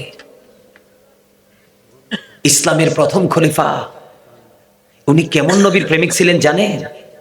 হাদিস শরীফের মধ্যে আসছে, আল্লাহ রাসূল দান করার জন্য বললেন, বলার পরে হযরতে ওমর উনি ওনার বাড়ি থেকে ওনার যে সম্পদ ছিল এর মধ্যে থেকে অর্ধেক রাসূলের কাছে নিয়ে আসছে, আর অর্ধেক তিনি ওনার ফ্যামিলি পরিবারের জন্য রেখে আসছে। কি করেছেন? রেখে এসেছেন। নবীজির কাছে আসার পরে নবীজি বললেন, ওমর তুমি কতটুকু এনেছো? ইয়া রাসূলুল্লাহ, আমি অর্ধেক এনেছি। ফ্যামিলি পরিবারের জন্য কতটুকু রেখে এসেছো? কই বাকি অর্ধেকটা। কারণ হলো হযরত ওমর বললেন, জীবনে প্রত্যেকটা ধাপে ধাপে আবু বকর গিয়ে আমার জীবনে কোনোদিন আমি আবু বকরকে হারাতে পারলাম না। আজকে নবীজি আমাকে বললেন কিছু দান করার জন্য, আমার কাছে কিন্তু আছে, আমি আজকে আবু বকরকে হারিয়ে দিব। এবার ওমরকে ডাক দিলেন, ওমর এদিকে আসো। ওমরকে যখন দিলেন, কতটুকু এনেছো? নবী অর্ধেক এনেছি। ফ্যামিলি পরিবারের জন্য কি রেখে এসেছো? কয় অর্ধেক রেখে এসেছি। এবার আবু বকরকে ডাকলেন। আবু বকর বললেন, আবু বকরকে রাসূল বললেন, আবু বকর তুমি কতটুকু এনেছো? নবী আমার কাছে যতটুকু আছে আমি সবটুকু নিয়ে এসেছি। তোমার পরিবারের জন্য তুমি কি রেখেছো? আবু বকর ডেকে ডেকে বললেন, ইয়া রাসূলুল্লাহ, ইয়া হাবিবাল্লাহ, নবী গো, আমি আমার ফ্যামিলি পরিবারের জন্য আল্লাহ এবং আল্লাহর হাবিবকে রেখে এসেছি। এবার ওমর একটা ডাক দিয়ে বলল, আমার জীবনে আমার মনে হয় আর কোনোদিন আমি আবু বকরকে হারাতে পারবো না। আজকে যেহেতু হারাতে পারিনি বন্ধু, আমি আপনাদেরকে বলি আবু বকর অত্যন্ত নবী প্রেমিক ছিলেন। বন্ধু হাদিস পড়লে চোখের পানি ধরে রাখা যায় না। আবু বকর দিনের জন্য দান করতে করতে করতে করতে বন্ধু একেবারে দস্ত হয়ে গেল। আজানের সময় হয়ে গেল। একদিন নবীজি নামাজ পড়ার জন্য অপেক্ষা করতেছেন। এদিক দিয়ে আজকে জামা পরার মতো জামাও নাই আবু বকরের ঘরে। এবার হযরতে আবু বকর সিদ্দিক রাদিয়াল্লাহু তাআলা আনহু তিনি কি করলেন? ওনার ঘরের মধ্যে ছিল বালিশের গিলাপ কাবার, গায়ের মধ্যে ছিল ছোট্ট জামা। এবার হযরতে আবু বকর তিনি কি করলেন? গায়ের ছোট্ট জামার সাথে খেজুর কাঁটা এবং খেজুর পাতাকে সুই সুতা হিসেবে ব্যবহার করে বন্ধু সুন্দর একটা জামা বানালেন। জামা বানাইয়া নামাজ পড়তে গেলেন। আমার নবীজি ডাক দিয়ে বললেন, আবু বকর আমি থাকা অবস্থায় তোমাদের এই অবস্থা, আমি চলে গেলে না জানি কি অবস্থা হবে। এই কথা বলে নবীজি আর কিছু বললেন না বন্ধু। এবার নামাজ শেষ করলেন। নামাজ শেষ করার পরে আমার নবীজির পবিত্র কদম মোবারক যখন বাইরের দিকে বাড়িয়ে দিল, এবার চাইয়া দেখি হযরত জিবরাইল আপনার আমার প্রাণের নবীর সামনে এসে হাজির। তার শরীরের মধ্যে দেখা যায় খেজুর পাতার পোশাক। জোরে জোরে কন্যা সুবহানাল্লাহ। রে জিবরাইল, আমি ভাই জিবরাইল, আপনি যখন আমার কাছে আসেন আমি আপনার দেখতে পাই আপনার পরনে জান্নাতি পোশাক শোভা পায়। আজকে কেন গো আপনার পরনে খেজুর পাতার পোশাক দেখা যায়? এই কথা বলতে দেরি আবু বকর সিদ্দিক রাদিয়াল্লাহু তাআলা আনহুর দিকে ইঙ্গিত করে জিবরাইল বললেন, ইয়া রাসূলুল্লাহ, ইয়া হাবিবাল্লাহ, নবী গো, আপনার আবু বকরের দিকে নজর দিয়ে চায়া দেখেন তার জামা কাপড় নাই, তারপরেও সে আল্লাহর নামাজ ছাড়েনি। আপনি নবী মসজিদে অবস্থান করতেছেন, করতেছেন সেটা সহ্য করতে পারে না। সে যে জামার সাথে বালিশের গিলাফ জোড়া লাগাইলো, জোড়া লাগাইয়া ধৌত করে নামাজে আসতে গো নবী দেরি হয়ে গেছে। এদিক দিয়ে আল্লাহ রাব্বুল আলামিন আসমানের সকল ফেরেশতাদেরকে ডেকে ডেকে বললেন, ফেরেশতারা রে, তোমরা জমিনের দিকে নজর দিয়ে চায়া দেখো, আমার আবু বকর জীবনের সমস্ত সম্পত্তি বিলিয়ে দিতে দিতে দিতে দিতে একেবারে দোস্ত হয়ে গেল। আজকে নামাজে যাওয়ার মতো পর্যন্ত কোনো পোশাক নাই রে। তারপরে আমার আবু বকর থেমে থাকেনি, নিজের গায়ের ছোট্ট জামার সাথে বালিশের গিলাফ যুক্ত করলো, খেজুর কাঁটা এবং খেজুর পাতা যুক্ত করে। তোমরা সকল আসমানি ফেরেশতাকে আমার আবু বকরের সম্মানার্থে খেজুর পাতার পোশাক পরে নাও। যদি তোমরা কেউ খেজুর পাতার পোশাক পরতে আপত্তি করো, আমি তোমাদেরকে ফেরেশতাদের দপ্তর থেকে নামাতে বাধ্য হব। জিব্রাইল বললেন, ইয়া রাসূলুল্লাহ, ইয়া হাবিবাল্লাহ, নবী গো, আল্লাহ রাব্বুল আলামিনের এই কঠোর হুঁশিয়ারি শুনতে দেরি, আসমানের সকল ফেরেশতারা আজকে খেজুর পাতার পোশাক পরে দিয়েছে। নামাজের মর্যাদা, নামাজের কদর, নামাজের ইজ্জত, আপনি আমি নামাজ পড়ার পরেও সুদ ছাড়তে পারি না, ঠিক না? আপনাদের এলাকায় সুদ আসেনি তো এই ওয়াজ কার জন্য করলাম? আসলে ভাইজান আপনি কি রাইট বলছেন? নাউজুবিল্লাহ, নাউজুবিল্লাহ। তা আমি এতক্ষণ এই সময় কাকে দিলাম? শোনেন, বুখারী শরীফের মধ্যে এসছে হাদিসখানা, আমার দিকে তাকান, আমার দিকে তাকান না, আপনারা রাগ করবেন না, আমি আপনাদেরকে বাঁচার রাস্তা দেখাই, এদিকে তাকান। যা করেছেন করে ফেলেছেন, আগামীকালকে থেকে নিজেকে শোধরানোর চেষ্টা করবেন। কারণ কি জানেন? আল্লাহ রাব্বুল আলামিন পবিত্র কালামে হাকিমে সূরা আলে ইমরানের 185 নম্বর আয়াতের শেষ অংশে আল্লাহ বলেছেন, ওমাল হায়াতুদ দুনিয়া ইল্লা মাতাউল গুরুর। এই দুনিয়ার জীবন, এই পৃথিবীর জীবন একটা ধোঁকা, প্রতারণা। কে বললেন? আচ্ছা আমি বলি আপনাদেরকে, আপনারা কিন্তু আসলে আমার সাথে কি আবার কেউ ঝগড়া লাগবেন? ঝগড়া করবেন? যদি ঝগড়া করেন তাহলে কিন্তু আমি বলবো না। যদি বলে না হুজুর আপনি আমাদের আজকের জন্য আমাদের উপদেষ্টা হিসাবে আমি আপনাকে গ্রহণ করে নিয়েছি, আপনার যা বলার বলেন। আমি কিন্তু গতকালকে শোনেন, গতকালকে একটা প্রোগ্রাম করেছি আমাদের শহরে, ওই যে আমার সাথে আমার একটা পিচ্চি ছিল। আচ্ছা বলে, আলেমরা কি সত্যের প্রতীক না? তবে সব আলেম কিন্তু সঠিক না। কিছু কিছু আলেম দিয়ে কিন্তু জাহান্নাম উদ্বোধন করবেন আল্লাহ। যারা জেনে বুঝে রাসূলকে ছোট করেছে, খাটো করেছে, রাসূলকে বেইজ্জত করেছে, সে কিন্তু নামাজ জীবনভর পড়েছে, রুকু সারা জীবন করেছে, মেসওয়াক করেছে, কোরআন তেলাওয়াত করেছে, দান সদকা করেছে, অনেক বড় মুফতি, কিন্তু সে দু চোখ খাটার পরে কি হয়ে যাবে? জাহান্নামে যাবে। কারণ নবী চিনতে পারেন নাই। আল্লাহ কয়, আমি যেই যার মাধ্যমে তোমাদের কাছে নিজেকে পাঠালাম, তোমরা তাকেই তো অস্বীকার করেছে, ছোট করেছে। আমি বলেছি মর্যাদা দাও, সর্বোচ্চ সম্মানের আসনে আমার হাবিবকে বসাও। তুমি নিজে পাওয়ার খাটিয়ে নিজের মতো করে রাসূল সম্পর্কে যত নিচু করা যায় তত করেছে। শোনেন, আমাদের মধ্যে কিছু মানুষ আছে, আপনারা রাগ যদি করেন আমি কিছু করতে পারবো না। শোনেন, আচ্ছা আমাদের মধ্যে এমন কিছু উচ্চ শিক্ষায় শিক্ষিত জেনারেল লাইনে এমন কিছু পণ্ডিত যাদেরকে আমি বলি অভিশপ্ত পণ্ডিত। কালকে এক ডাক্তার, কি বড় ডাক্তার, নাম বললে আপনারা চিনে ফেলবেন। নাম বলবো না, কারণ সরাসরি যদি নাম বলি গীবত হয়ে যাবে। নামটা আমি হাইড করে রাখলাম। আমার দিকে তাকান, সে কত বড় বেয়াদব, সে নাকি তাফসীর করে। তখন আমি বললাম যে আপনি কিভাবে তাফসীর করেন? কয় বাংলা তরজমা। আমি কই আছে রাইট, আপনি কিভাবে বুঝবেন? আপনি তো আরবি যে ক্লাসে যে গ্রামার পড়ানো হয়, নাহু সরফ পড়ানো হয়, মিজান মুসাইব পড়া হয়, এগুলো তো আপনি জীবনেও পড়েন নাই। এখানে আলেম আছেন না আপনারা? মিজান মুসাইব কি পড়ছে? কোনোদিনও তারা পড়ে নাই। তারা পড়ছে কি? সায়েন্টিফিক গবেষণা তারা করে ডাক্তার হয়েছে, তাই না? আপনারা বলেন, বাংলা ব্যাকরণ না বুঝলে কিন্তু আপনি বাংলা বুঝতে পারবেন না। ইংলিশ গ্রামার না জানলে কিন্তু আপনি ইংলিশ বুঝবেন না। হয়তো বা দু চারটা সেন্টেন্স ইউজ করতে পারবেন সহজ যেগুলো, কিন্তু আপনি ডিপে ঢুকতে পারবেন না। ঠিক কোরআনটাও এরকম, আপনি যখন নাহু সরফ মিজান মুনসাফ যখন আপনি জানবেন না, ওই বাংলা তর্জমা যেটা আছে এখানে আছে কিনা জানি না, এটা শুধু আরবি কোরআন শরীফ। অনেক সময় দেখবেন কোরআনের নিচে তার অর্থটা দেওয়া থাকে। এক একজন এক এক রকম ভাবে কোরআনের তাফসীর করে। এখন এই তাফসীর করতে গিয়ে এখন কিন্তু বর্তমানে আমাদের দেশের মানুষ কি সঠিক আছে না বিভ্রান্তিতে আছে? কার কারণে? এটার জন্য কিন্তু আপনারা দোষী না, দোষী কিন্তু আমাদের মতো মৌলবীরা। কারা?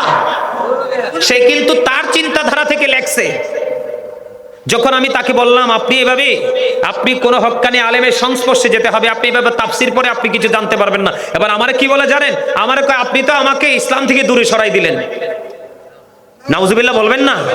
আচ্ছা, আপনাদের দৃষ্টিতে আমার কথাটা কি যুক্তিযুক্ত হয়েছে নাকি এটা যুক্তির বাইরে চলে গেছে? আরো জোরে বলেন না। এই নিজেদের মন গড়া তাফসির, নিজেদের লেখা বই, কিছু বই পড়তে পড়তে তখন আমাকে বললো আমরা মূলটা জানবো কোত্থেকে। আমি কি মূলটা জানতে হলে আপনাদেরকে মূল কিতাবে যেতে হবে, যেটা মূল যেই কিতাব। আপনি তো ওই কিতাব দেখলে নিয়ে প্রস্রাব পায়খানা করে জায়গার মধ্যে সব ভরাই ফেলবেন। কথা কন না কেন আপনারা? এই কিতাব সব আলেমদের কাছে নাই। উনি কয় একজন দাঁড়াইয়া যায় নবীরে সালাম দিতে। ও মা, তুমি যখন ডাক্তার, তোমার চেম্বারে ঢুকো, রুগীরা তো অটো দাঁড়ায় যায়, কই তুমি তো এই সময় ফতুয়া খোঁজো না। এই আমি তো ডাক্তার, সামান্য একজন মানুষ, তুমি আমার সম্মানে দাঁড়াইছো কেন? ওইটা খুব মজা লাগে। রাসূলকে সম্মান করলেই বেদাত। অথচ এই যে আমার সামনে কোরআন, আল্লাহ সূরা ফাতির 9 নম্বর আয়াতের শেষ অংশে বলেছেন অতু আযজিরহু ওয়া তুআক্কিরহু। আল্লাহ বলেছেন help him and respect him, তোমরা আমার হাবিবকে সাহায্য করো এবং সম্মান করো। আমরা তো ফরজ বলে রাসূলকে সালাম দেই না, রাসূলকে মহব্বত করে সালাম দেই। আপনারা কিছুদিন আগে শুনছেন কিনা জানেন, আর বেশ 1-1.5 মাস আগে গাজীপুরের এক লোক আজকে দীর্ঘদিন পার করে ফেলেছে, সে ভাত খায় না। নবীজির প্রিয় খাবার ছিল খেজুর, এজন্য সে কন্টিনিউ খেজুর খায়। এর ইচ্ছা হলো খেজুর খাইতে খাইতে যতদিন বাঁচবো ততদিন বেঁচে থাকবো, যেদিন পৃথিবী থেকে আমার ফার্টস গুলো লো হয়ে যাবে, চলে যাব, সেদিন আপত্তি নেই, কিন্তু আমি ভাত খাবো না, রাসূলের প্রেমের খাবার খেজুর খাবো। আপনি কি তার প্রেমটাকে বেদাত বলবেন নাকি স্যালুট জানাবেন? এখন বর্তমান সময়ের কিছু বেয়াদব পণ্ডিত বের হয়েছে, এরা রাসূলের প্রেম। আরে ভাই, আপনার মন মানসিকতা নিয়ে আপনি কাজ করছেন, ওর মানসিকতা নিয়ে ও কাজ করছে। একজন আরেকজনকে গালি দেওয়ার তো কোনো দরকার নাই। কথা বলেন না কেন? একজন আরেকজনকে অ্যাঙ্কার করার কোনো দরকার নাই। ইসলাম আপনাকে কাউকে অ্যাঙ্কার করার কোনো সুযোগ দেয়নি। আপনার যদি ভালো না লাগে আপনি তাকে তালাক দিন। আমার কথা কি বুঝেন আপনারা? সম্মানিত উপস্থিতি, ওই যে আমার এই পিচ্চি, সে অসুস্থ হয়ে গেছে। আজকে খবরটা জানতে পারলাম সকালে। সে যখন ডাক্তারের কাছে গেল, কিছু কিছু ডাক্তার আমি দেখেছি এমন অসভ্য, আরে মেয়ে মরা মানুষ আইসিইউতে ঢুকায়, লাখ লাখ টাকা বিল করে। মানুষের শেষ যে ইমোশনাল জায়গাটা নিয়ে তারা শেষ খেলাটা খেলে। এদের ঈমান বলতে নাই, ম্যাক্সিমাম ডাক্তার নাস্তিক। বলে হুজুর আপনার তো কনফিডেন্স। আমি ইয়েস, আমি আল্লাহরে বলছি, আল্লাহ জীবনে কোনোদিন আমাকে কোনো ডাক্তারের কাছে নিও না। এটি ম্যাক্সিমামই নাস্তিক। শোনেন, আজকে বলি অত্যন্ত দুঃখ নিয়ে, আমার 2019 সালে নভেম্বরের 19 তারিখে আমার একটা কন্যা সন্তান আল্লাহ দিয়েছেন, আমার প্রথম সন্তান। তা আমার যখন সন্তান পৃথিবীতে আসলো, আমার ওয়াইফের ইচ্ছা, সে ডাক্তার পছন্দ করে না। ডাক্তাররা কিন্তু রোগীদেরকে একটা ব্যবসার পণ্য মনে করে বর্তমানে। আমি আপনাদেরকে বলে দেই, আমার মা বোনেরা যারা পর্দায় আছে, বাচ্চা কনসিভ করেছে, এদেরকে বলবেন আল্লাহর গোলামি করতে, নামাজ পড়তে, রাসূলের প্রেম নিয়ে দুরুদ সালাম বেশি বেশি করতে। দেখবেন এরা টেরও পাবেন, ওদের বাচ্চা ডেলিভারি হয়ে যাবে। আমাদের মা চাচিরা 5টা 8টা 9টা বাচ্চা কি প্রসব করে নাই? ওখানে কি ডাক্তার ছিল? এত আধুনিক প্রযুক্তি ছিল? আজকে ডাক্তারদের কারণে ম্যাক্সিমাম মা আজকে মৃত্যুর ঝুঁকিতে ভুগছে। আপনার আমার কথা একমত হন বা না হন, আমি অনেক গবেষণা থেকে বের করেছি। আপনারা দেখেছেন ফরিদপুরে এক মহিলা, স্বামী তাকে তালাক দিছে, শ্বশুর বাড়ি থেকে সে পুরো চিরদিনের জন্য বিতাড়িত হয়েছে। মহিলার অপারেশন করেছে, কাচি রেখে দিয়েছে পেটে। দেখছেন না আপনারা খবরে? তোমরা কি ডাক্তার না, তোমরা কি কসাই? জীবিত মানুষের পেটে কাচি রেখে তোমরা পেট সেলাই করে দাও। কথা বলেন না কেন? ব্রাহ্মণবাড়িয়াতে আপনারা টিভিতে নিউজে দেখছেন কিনা জানি না, এক ছেলে তার মাকে নিয়ে আসছে, কিডনিতে সমস্যা। আপনার আরেক কোটিপতি, তার একটা কিডনি হলে সে সুস্থ হয়, যে ডাক্তার কৌশলে আপনার কি করছে, তার খারাপ কিডনিটা রেখে ভালো কিডনিটা কেটে আপনার কোটিপতির কাছে বিক্রি করে দিয়েছে। নাউজুবিল্লাহ বলে। মার তো প্রস্রাব বন্ধ হয়ে গেছে, পায়খানা বন্ধ হয়ে গেছে, ব্যথার যন্ত্রণা অস্থির, এদের কাছে রিলিজ চাইতেছে, রিলিজ যেতে না, জোর করে নিয়ে গেছে আরেক হসপিটালে।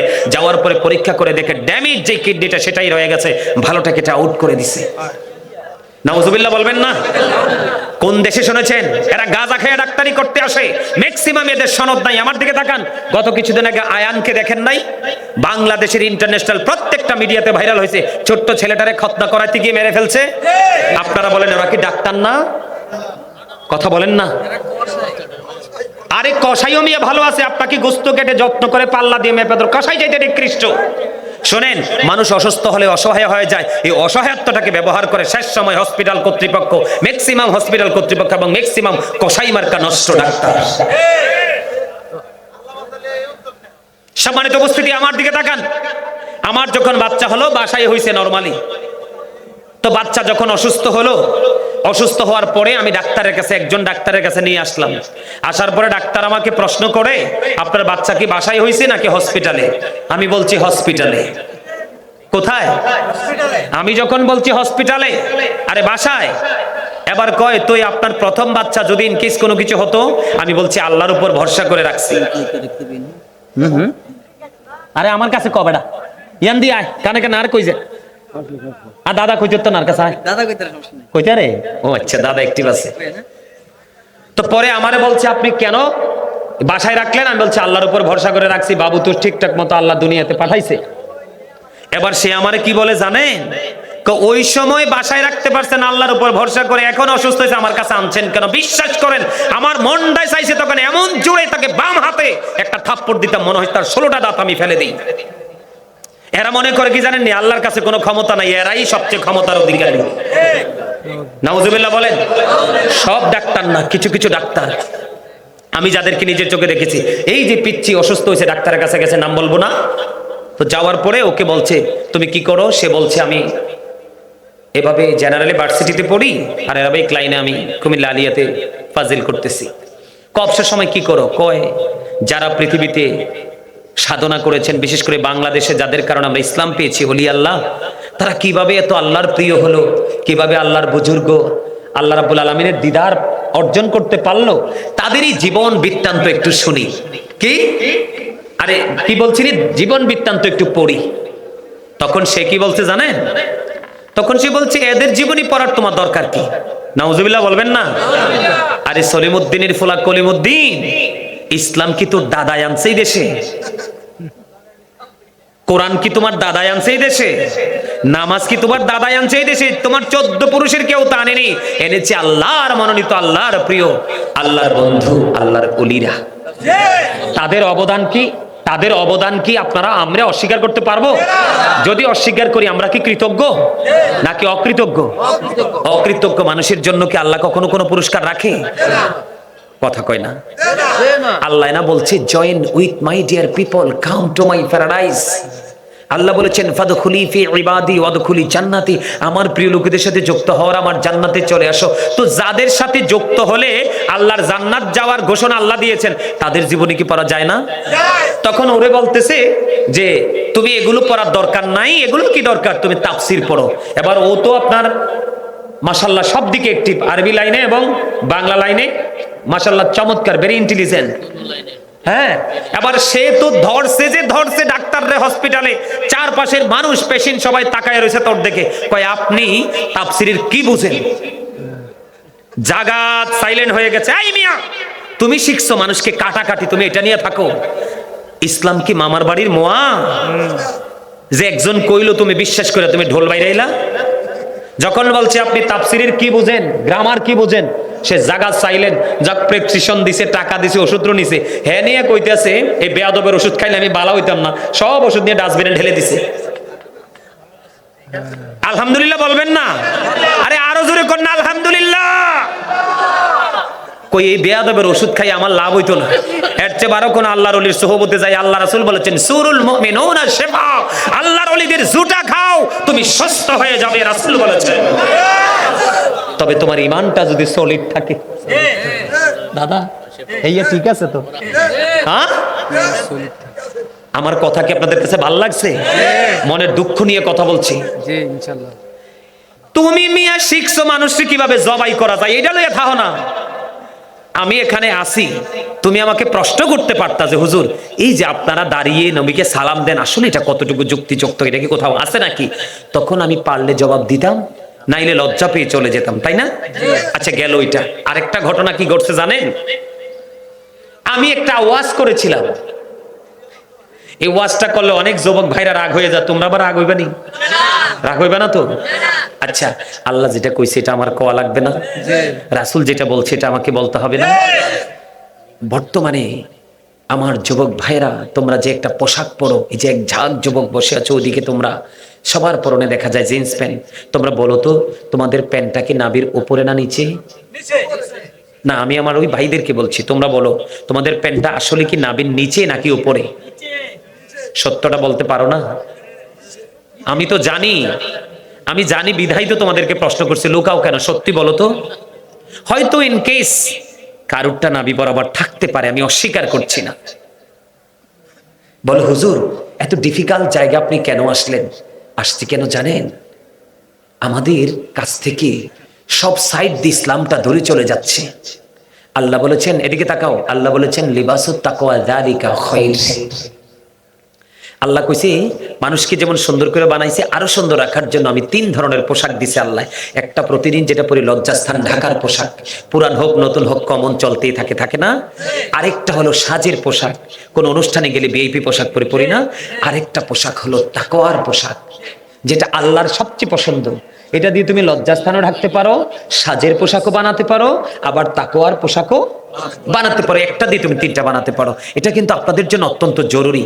দেখেন আমার দিকে তাকান, এদিক দিয়ে নাভি বরাবর, নিচে দিয়ে টাকনোর উপরে। এখন জিন্স প্যান্টটা তো এত ছোট করে বেঈমান কাফেরেরা আবিষ্কার করছে আমাদেরকে নষ্ট করার জন্য, এটা তো তোমরা বোঝো না।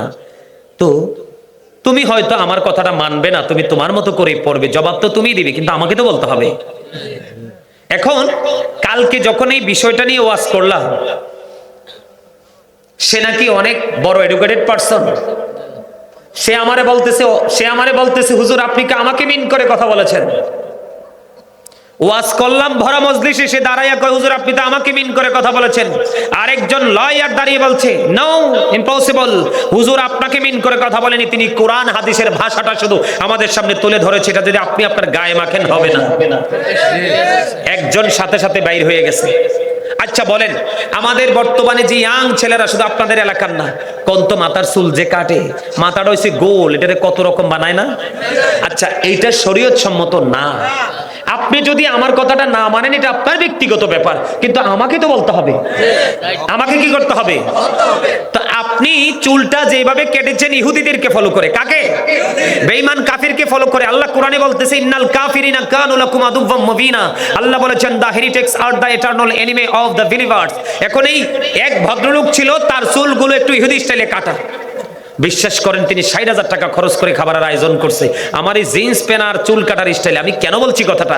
ওই যে দিন দিন যে ইসলামটা গরিব হয়ে যাচ্ছে, আমাদের বডি থেকে, অন্তর থেকে, সব দিক থেকে, আচার আচরণ থেকে দেখেন ইসলাম গরিব। ইসলামের কোনো তোয়াক্কাই আমরা করছি না, নিজেদের মতোই সব করছি, তাই না? তো এটা তো গরিব না ইসলাম? কথা বলেন না কেন? তা আমি এই কথাগুলো বোঝানোর জন্য গিয়ে বলেছিলাম, বলার পরে তো এরা গায়ে নিয়ে মাইকা সবাই উঠটা চলে গেল। তো এই যদি হয় বর্তমান পরিস্থিতি, তাহলে আপনার পৃথিবীতে, বাংলাদেশে আপনি সুখী হওয়ার স্বপ্ন দেখাটা একেবারে ভুল। আমি কোরআন হাদিসের ভাষা বলবোই, আপনি যদি তকদির ভালো হয় মানবেন, না না ভালো থাকলে মানবেন না। আপনি মরার পরে সব হিসাব নিকাশ আল্লাহর কাছে দিতে হবে। তবে সর্বশেষ কথাটা হলো, আপনার লুঙ্গি হোক, প্যান্ট হোক, পায়জামা হোক, ট্রাউজার হোক, আপনি যেটাই পরেন, যুবক হোক আর বৃদ্ধ হোক, সবার জন্য এটা ফরজ। উপর দিয়ে নাভি বরাবর, নিচে দিয়ে টাকনোর, মনে রাখবেন। এই দেখছেন, আমি কিন্তু এই কথাটা একটু পরে বলতাম। এই যে না না আপনি হাসি দিয়ে না, আমার চাচা যে কথাটা বলেছেন সবচেয়ে লজ্জাজনক কথা। আল্লাহ আমাদের লজ্জাস্থান ঢাকার জন্য পোশাক দিয়েছেন, আপনি এমন পোশাকটা কেন পরবেন যেই পোশাকটা আপনার লজ্জাস্থানটাকে ফাঁকা করে দিবে? শুক্রবার দিনে জুমাতে যায়েন, কিছু কিছু ছেলেরা সবচেয়ে বেশি ডিজিটাল ভাবে মসজিদে যায়, রুকুতে গেলেই দেখবেন পিছনের কাতার থেকে আরেকজন তার পিছন দিকে লজ্জাস্থানটা পুরোটা দেখা যায়, তার গোপন অঙ্গটা দেখতে পায়। কথা বলেন না কেন? যদিও কথাটা বলতে খারাপ লাগে, কিন্তু বাস্তব সত্য না? সম্মানিত উপস্থিতি, ওই দেখছেন নি এবার এবার একটা ভাঙ্গে দিচ্ছে। আচ্ছা আপনারা কি আগামী দিন থেকে এই ইসলাম বিরোধী, আল্লাহর যেটা পছন্দ না, রাসূলের যেটা পছন্দ না, এই পোশাকটা কি পরবেন? আমি বিশেষ করে যুবকদেরকে অনুরোধ করব, তোমরা শোনো। আমি আমাদের কুমিল্লা নিউ মার্কেটের সামনে একটা লাইব্রেরিতে গিয়েছিলাম, আমার পছন্দের একটা পছন্দের একটা বই কেনার জন্য। তো যাওয়ার পরে কথা বলতে বলতে বলতে এক পর্যায়ে লাইব্রেরির মালিকটাও তিনি খুব আন্তরিক, মুরব্বী, দাঁড়িয়ে আছে। তো কথা বলতে বলতে একটা পর্যায়ে আমি জিন্স প্যান্টার কথাটা বললাম যে আমরা কি তাকাবো নারীদের দিকে, পুরুষদের দিকে তাকাতে পারি না, তারা লজ্জাস্থান সামনে দেখা যায় পিছনেও। তো জিন্স প্যান্টটা কেন বললাম মেইন করে, কারণ এই প্যান্টটাই বেশি আমাদেরকে ক্ষতি করে, অন্যান্য পোশাক কিন্তু আমাদেরকে ক্ষতি করে না, এই জন্য এটাকে মেইন করে বলছি। তো মনে হয় ছেলেটা 6-7-এ পড়ে সম্ভবত, না জানি আরো বেশি, মনে নাই সঠিক, অনেক আগের কথা। তো ছেলেটা পাশে থেকে দাঁড়ায় দাঁড়ায় আমার কথা শুনছে। শোনার পরে আমার যখন কথা শেষ হলো, আমি রওনা দিলাম, ছেলেটা আমার বলতেছে, হুজুর আমি এতদিন পর্যন্ত এই প্যান্টটাকে মনে করতাম যেটা একটা কমার্শিয়াল পোশাক, আমি এটা পড়তাম হুজুর, আজকে আমি দূর থেকে সবগুলো কথা শুনছি, আজকে থেকে যদি আমি এই প্যান্টটাকে চিরতরে ভুলে যাই, আল্লাহকে আমার অতীত জীবনের সবগুলো গুনাহ মাফ করে দিবে। আমি কার আল্লাহ চাই তো এটা, তোমার অন্তরে ভয় আসো, তুমি অপরাধকে ভুলে যাও, আল্লাহর দিকে তুমি ফিরে আসো। সম্মানিত উপস্থিতি, আমার দিকে তাকান, ছোট্ট করে আলোচনা করবে একটু সুদটা নিয়ে, আমাদের সমাজকে যে আজকে ধ্বংস করে দিছে। যেটা বলতেছিলাম, আপনার মধ্যে, আপনার কাছে যদি 10 টাকা থাকে, কয় টাকা ধরেন, 9 টাকাই আপনার হালাল পরিশ্রমের, কিন্তু একটা টাকা আপনি সুদের বা ঘুষের বা জোর জবরদস্তির টাকা আপনি কি করলেন, 9 টাকার সাথে যুক্ত করে 10 টাকা দিয়ে একটা জামা কিনলেন। এই জামাটা পরে আপনি কিয়ামত পর্যন্ত নামাজ পড়তে পারবেন। আল্লাহ রাসূল বলেছে তোমার নামাজ আল্লাহর দরবারে কবুল, কারণ লা তুকবালু সালাতুম বিগাইরি তুহুর ওয়ালা সাদাকাতুম মিন গুরুর। আল্লাহ রাসূল বলেছেন পবিত্রতা ছাড়া ইবাদত কবুল হয় না, আর হালাল উপার্জন, হালাল টাকা ছাড়া কখনো দান সাদকাও কবুল হয় না। বলেছেন কে? রাসূল। এটা হাদিস শরীফ।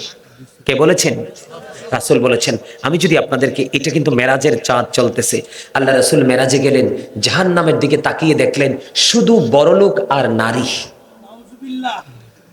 আপনারা বুঝতে পারছি, ক্লান্ত হয়ে গেছেন। আমি আরেকটু কথা বলি, ছোট্ট করে হাদিস শরীফটা বলে শেষ করে দিব। জাহান্নামের দিকে তাকায় কি দেখলেন? বড়লোক আর মহিলা। আর জান্নাতের দিকে রাসূল তাকিয়ে দেখলেন শুধু পুরুষ আর গরিব মানুষ। সুবহানাল্লাহ বলেন না।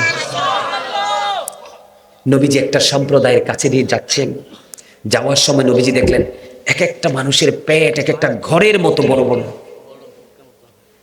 ওই যে আমার ভাই পিছন থেকে বলতেছেন এক একটা ঘরের মতো বড় বড় পেট। নবীজি জিজ্ঞেস করলেন, জিব্রাইল এই যে ঘরের মতো বড় বড় পেটওয়ালা মানুষগুলো এরা কারা? জিব্রাইল বললেন, ইয়া রাসূলুল্লাহ এরা হলো দুনিয়ার সুদখোর। নবীজি বলতেছেন, আমি নবীজি দেখতে পাই তাদের পেট ভর্তি সাপ আর বিচ্ছু। নাউজুবিল্লাহ বলেন না, আরো জোরে। সম্মানিত উপস্থিতি, এই সুদের মাধ্যমে টাকা উপার্জন করছেন কার জন্য? ছেলে মেয়ে বিবি বাল বাচ্চার জন্যই তো। আপনি হয়তো খেয়ে যাবেন না, তারা ভোগ করবে, আরামায়েশ করবে, কিন্তু এই 1% অন্যায়ের ভাগ কিন্তু তারা নিবে না, এবং তারাও সেই অপরাধের অপরাধী হবেন আপনি। আল্লাহ কোরআন শরীফের 19 পারা সূরা শুআরার 88 নম্বর আয়াতে বলেছেন, ইয়াউমা লা ইয়ানফাউ মালুন ওয়ালা বানুন। আল্লাহ বলেছেন ধন সম্পদ সন্তান সন্ততি তোমার কিচ্ছু কাজে লাগবে না। কার জন্য করছেন? ভয়ঙ্কর কথা না? কথা বলেন না। সম্মানিত উপস্থিতি, যেই ব্যক্তি সুদের মাধ্যমে 1 টাকা উপার্জন করলো, সেই যেন তার মায়ের সাথে 36 বার জিনা করলো। যেই ব্যক্তি সুদ খাইলো, সে যেন তার মাকে বিবাহ করলো। যিনি সুদ খান, যিনি সুদ দেন, যিনি সুদের স্টাম্প লেখেন, যিনি সুদের টাকা কালেক্ট করেন, টাকা না দিলে যারা গ্রাহক তাদেরকে মেরে, এখনো কিন্তু গরিবদের কাছে ইসলামটা 100% আছে। ইসলাম আজকে লাঞ্ছিত, অপমানিত। এই পৃথিবীর কিছু কথিত সুদ খেয়ে ঘুষ খেয়ে মানুষের গলায় ছুরি চালিয়ে টাকা উপার্জন করে বড়লোক হয়েছে, ওই সমস্ত নষ্ট মানুষগুলার দ্বারাই আজকে ইসলাম লাঞ্ছিত। ঠিক কিনা বলেন? ইসলাম আজকে অপমানিত। কথা বলেন না কেন? আমরা ইসলামের ধারা অনুযায়ী কাজ না করে, ইসলাম এটা করে নাই, আমরা এটা করছি। আসলে কি ইসলামের কিছু কিছু হবে? ক্ষতি যা হওয়ার তোমার নিজেরই হবে। ঠিক না ঠিক? সম্মানিত উপস্থিতি, না বলা অনেক কথাই আছে, আর কোনো কথা বলবো না। তবে সর্বশেষ একটা কথা বলবো, যিনি অপরাধ করে, আপনি জানেন বুঝেন, অপরাধী জানার পরেও তার কাছ থেকে 500 টাকা, অথবা বাজারের দিনে 1 ব্যাগ বাজার, অথবা গরু বাটা দিলে আধা কেজি গোস্ত, অথবা যেই কোনো সুবিধা, আপনার বাড়ির অ্যাঙ্গিনে অসুবিধা, সে অবশ্যই এই সমস্যাটাকে সমাধান করে দিল। যেই কোনো লোভে পড়ে আপনি অপরাধী জানার পরেও তাকে সাপোর্ট করলেন, আল্লাহ রাসূল বলেছেন, হাদিস শরীফের মধ্যে এসেছে, তুমি জানার পরে বোঝার পরেও তুমি তাকে সাপোর্ট দিয়েছো, তুমি আর মুসলমান নেই, তুমি সঙ্গে সঙ্গে মুসলমান থেকে তুমি খারিজ হয়ে গেছো। আরো জোরে কর নাউজুবিল্লাহ। সম্মানিত উপস্থিতি, এই জন্য বলেছি আমাদের মাঝে অনেক অন্যায়, অপরাধ, জুলুম, ব্যভিচার হচ্ছে। আমরা কিন্তু সেগুলো যে কত বড় অন্যায় আমরা সেটা জানি না।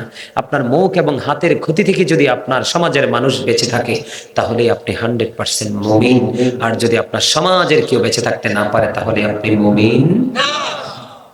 সম্মানিত উপস্থিতি, আর আলোচনা করব না, একটু জিকির করব, জিকির করে একটু রাসূলকে সালাম দিয়ে মোনাজাত দিয়ে আজকের প্রোগ্রাম শেষ করে দিব। তাবারুক আছে? তাবারুক আছে? তাবারুক নাই? আলহামদুলিল্লাহ, আলহামদুলিল্লাহ। তাবারুক না থাকার পরে আপনার এত মানুষ উপস্থিতি, আপনাদেরকে আসলে ধন্যবাদ দেওয়ার ভাষা নেই।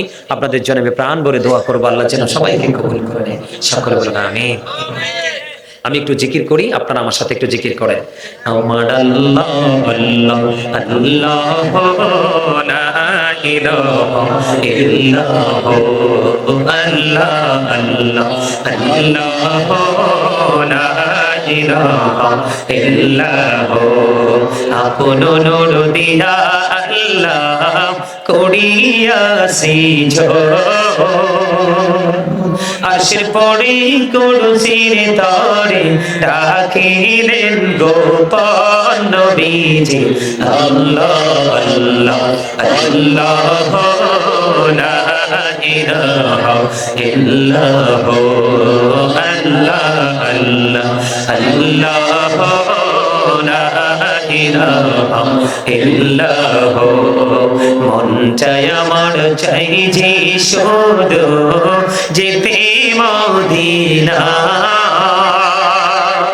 হায়রে অবুঝি মনির বোঝাই যত সে তো বোঝে না নবীজি। আল্লাহ আল্লাহ আল্লাহ লা ইলাহা ইল্লাল্লাহ, আল্লাহ আল্লাহ আল্লাহ লা ইলাহা ইল্লাল্লাহ। না জানি তো বাইতে নৌকা, না জানি সাঁতার, হায়রে দয়া করে পার করিও জাহান্নাম মাঝার নবীজি। আল্লাহ আল্লাহ আল্লাহ লা ইলাহা ইল্লাল্লাহ, আল্লাহ আল্লাহ আল্লাহ লা ইলাহা